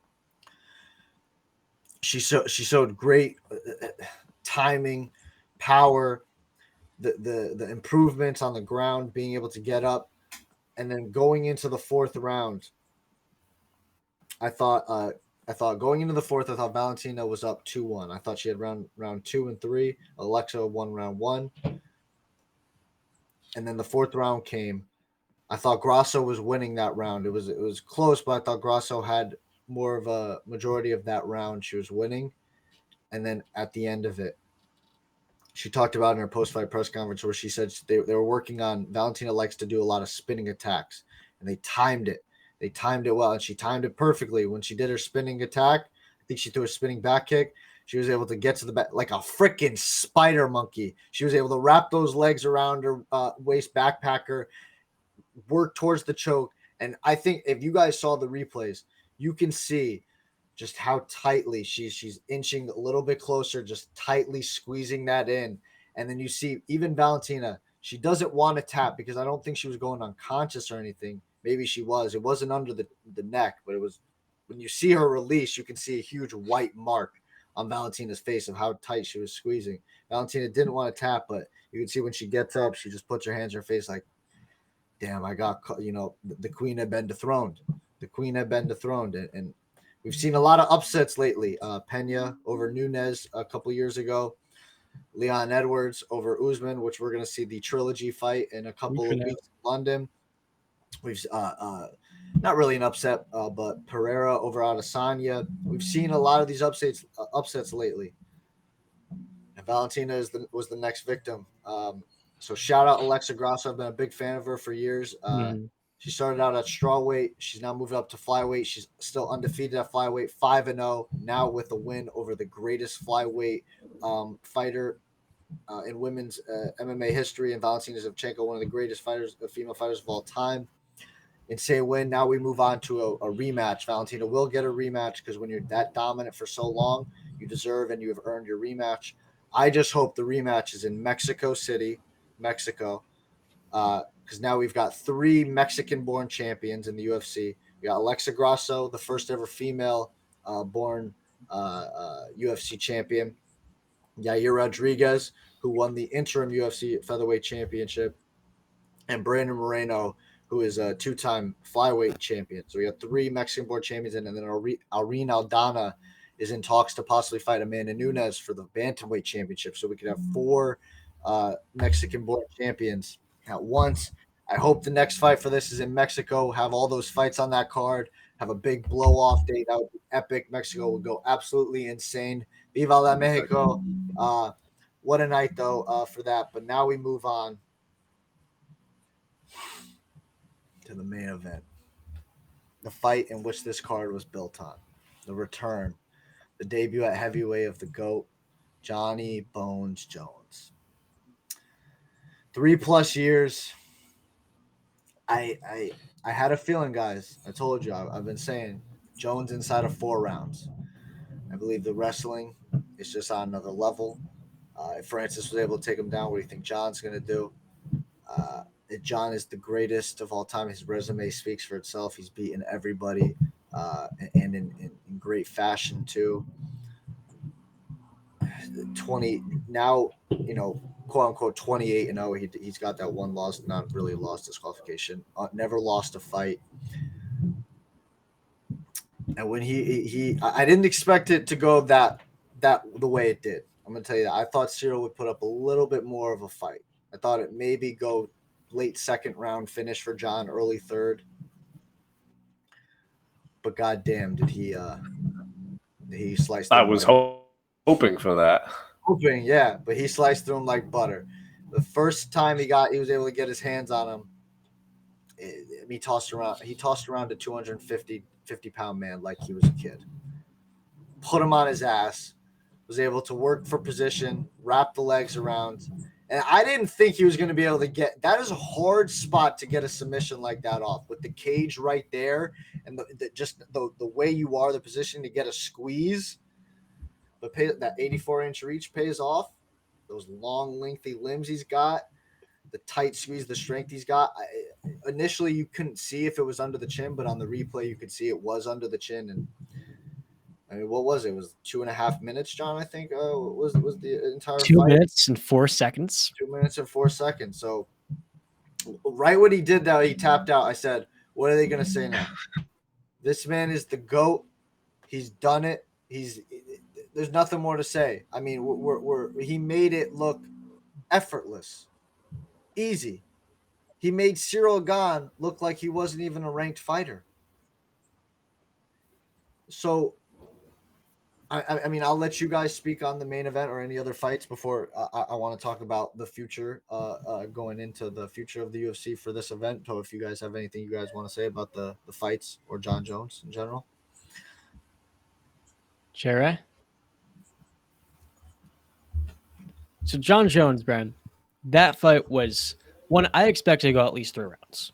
At least 3 rounds. But you made the point, he was just so comfortable on him. And once he got him on his back, it was over. And you made the point, Jon is the GOAT. Has anyone ever had a greater peak? Because I look at a fight like this, he's not on his peak, right? Just turned 35 years old. We didn't know if he was going to fight again after not fighting the last 3 years. No one's ever had a better peak than him, right? I mean, listen, there's a lot of great fighters, and we're splitting hairs. Stacking resumes up. The way he's doing right now, he's solidifying it. Like he's slamming the book shut right now, especially with the win against Stipe next up. But he's solidifying it now because the names he's beaten, the resume he's put up, the consistency, the Hall of Famers, the legends he's got in his resume, the champions. It's bar none. I mean, you can compare like a GSP, a Silva, some of those guys, Amanda Nunes for my money. But it's Jon. Clearly, it's Jon. Yeah. I mean, the fact that he came in after 3 years off, it was just so comfortable. Like he talked about how he felt a little bit off on his feet after the fight. And once he got on the floor, I was like, okay, like I knew I had him once I got my hands on him. Now, as somebody that hasn't watched Jon in about 4 years, it was a quick reminder that, oh, yeah, there's a reason. So, yeah. There was a little controversy right at the beginning before the fight happened when Jon was coming into the octagon where the commission saw his tape. And Jon spoke about it where he had to, have a conversation in his head where it's like, calm down, relax, everything. Like, you don't understand how much that can actually, if like we just sit there and, we're observing or whatever, like, okay, got to cut the tape off. But that could affect a fighter's psyche. You're about to go in there and fight for your life.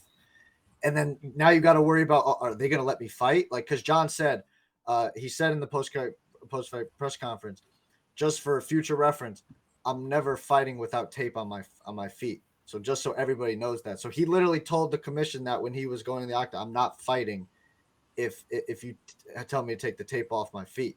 So that fight could have literally ended right there if they said no, but they were able to be liable. They just cut a little bit of the extra stuff off and they let him keep the toes because he's had problems with that for a while. But a little bit of controversy there. And one last,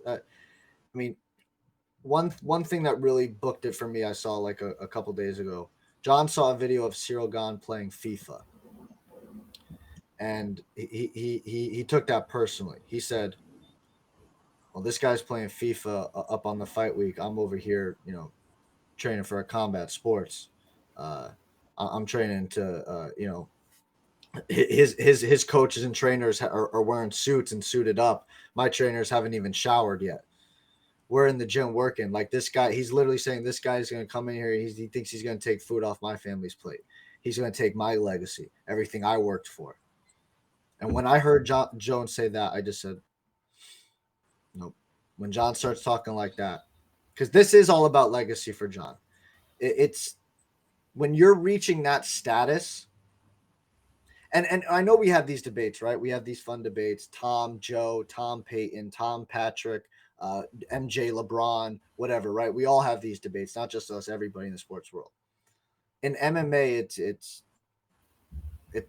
I think it's clear. John Jones is the greatest of all time. You can, if you want to bring up steroids, that's fine. We can. But when we're really looking at it objectively, John Jones is the greatest of all time, and there's no discussion. He's gonna solidify it in July, I believe. I believe he's facing. This fight is next. Stipe versus John Jones is next. I believe it's gonna happen in July, International Fight Week, for the heavyweight title. The greatest heavyweight of all time in Stipe versus the greatest of all time in John, and I think John is gonna make that fight look pretty easy too. I mean, the way he did just throw Gon around like he wasn't 6'4", right? 6'4", 245. Yep, 250. Like, I kind of forgot how massive Gon is, and coming to this fight, like, it was not supposed to be that dominating performance. And Joe Rogan talked about the only damage he took was a knee in the first 10, 15 seconds. Outside of that, it was just never a fight to begin with, quite frankly. Got him to the ground, and you don't see that too often. I would say in the UFC, I'm more of a casual fan. Yeah. And the fact that he just, in that big of a moment, 3 years off, in those championship fights, yeah. I mean, it's crazy to see it, yeah. Justin, did you have anything? I think the biggest thing about the fight is, so you see, do you guys hear me? Yeah, I hear you now. So off. That's kind of why I've been. But okay. I feel like the biggest thing about the fight is 3 years off his physique from his last fight compared to this fight. It's okay. What kind of version of John Bones Jones are we going to see? But he said it at the fight. He's been rested. Once he got him on the ground, he's comfortable. That's his bread and butter. So match ended a little bit faster than a person that's pretty new to UFC. Clown Brands needs to be early. I'm not waiting until 12 o'clock to watch and a half. So, but all in all, it's one of those things. It's awesome to see somebody overcome so much, take 3 years. Just a quick reminder, I'm still him. So John Bones has it, man. And I saw Chandler Jones in the background too. Might be tuning into more of John Jones's fight. Just Brandon. There you go. You cut in and out there, but I think we got the overall message that Justin is saying. This guy came back after 3-year layoff, and he said he is him. He reminded everybody who he is. 100% agree with that, Justin. But yeah, listen, I tweeted, this sport is the greatest, in my opinion, is the greatest sport in the world. The excitement, the butterflies that I got for these fights when they're about to happen. Bruce Buffer's excitement. You had Joe Rogan, DC, and John Anik are just one of the greatest broadcasting teams out there, commentating teams. The production style, the anticipation, the build, the atmosphere, everything about it.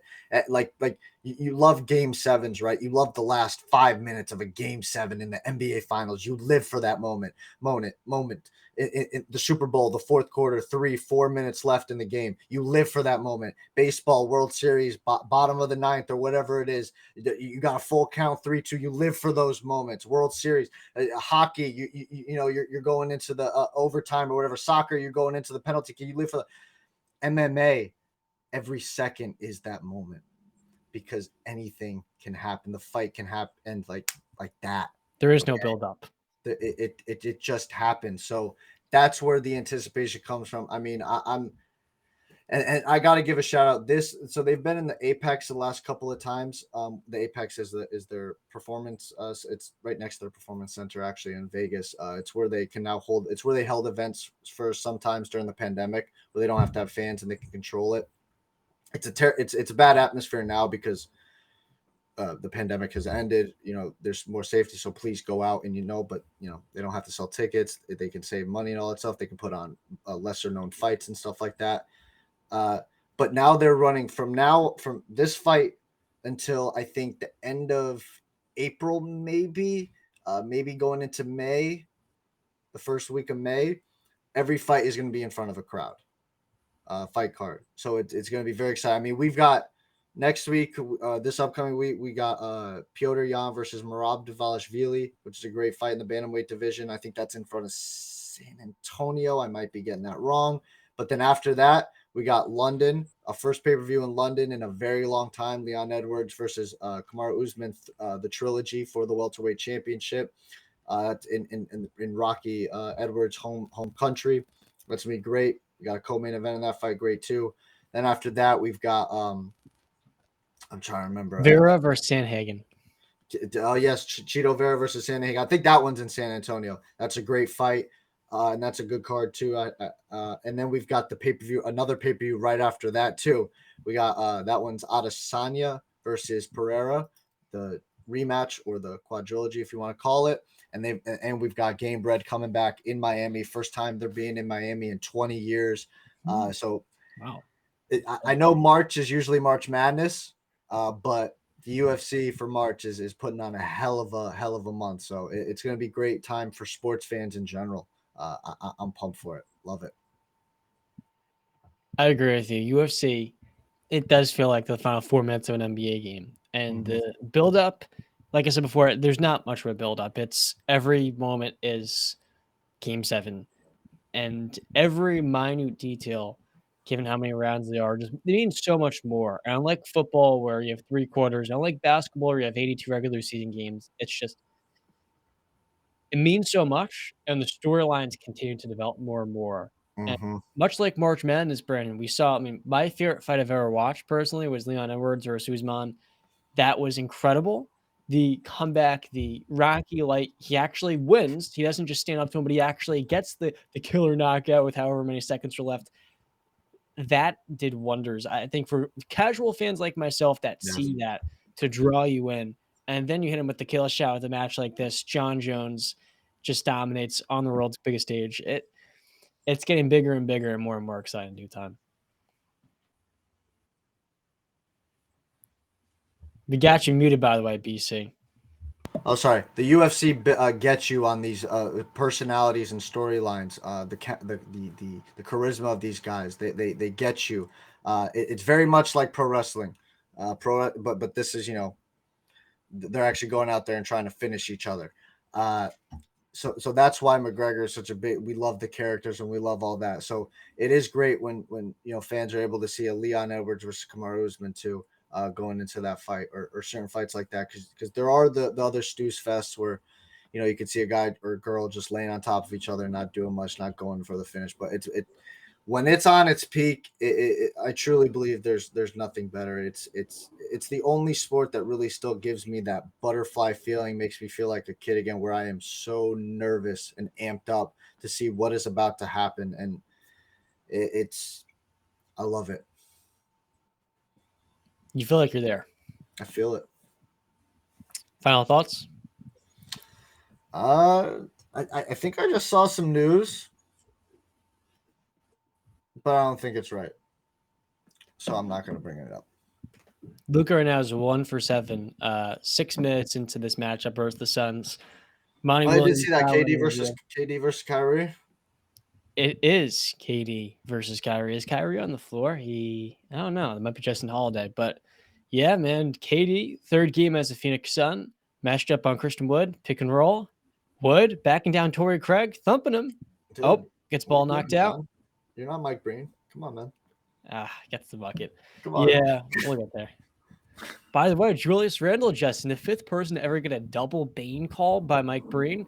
That puts him in the company of guys like Steph Curry, real NBA champions. Yeah, man. Big moment. Big moment. Just the start for King Jules. I called him a Hopefully regular. we get some tonight. Show those Celtics what it's really like to play a real contender. With all that being said, I'll wrap up. So number 81. You know what I call him? MVP. Oh my God! I'd All call right. Jalen Brunson that per se, but John, whatever the case may be. you want to shout out MVP. the Thank Patreon? you for. So we've had a Patreon account for the last month and a half. We've actually had it for 3 months now. We've now reached episode number Randy Moss, and we've now surpassed over 400 subscribers on YouTube.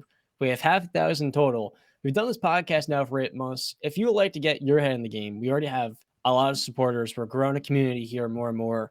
Our plan for this show is to record 2 episodes a week. And more importantly, we want to get better and better at this content stuff. As we continue to improve, we're welcoming any of you guys to join us in Discords. You can even request topics on the show if you sign up for our Patreon for as little as $1 a month or as much as $7, whatever it may be. We appreciate all of you tuning in. But if you have, $12 a year you'd like to contribute to the show to help us pursue this full time maybe one day and get us to record more and more often, that's something we'd like to shout out. Just thank you guys for the continued support. I don't know how many people tune in for the entire episodes.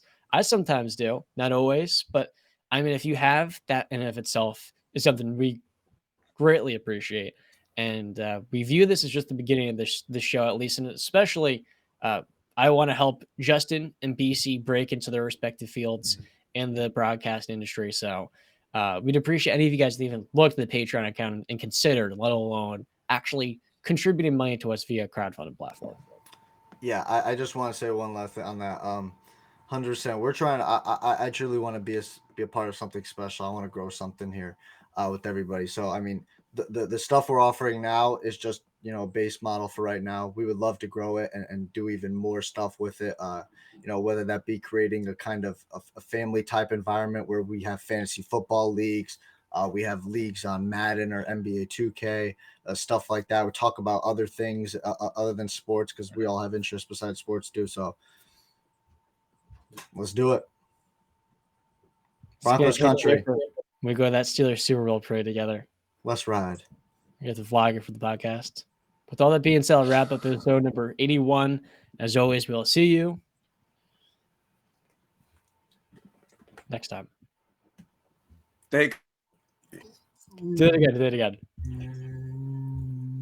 don't know if you guys can hear me. I didn't hear half of the things that you guys were saying. I was just looking at a bunch of mouths. Let's just stay classy one more time.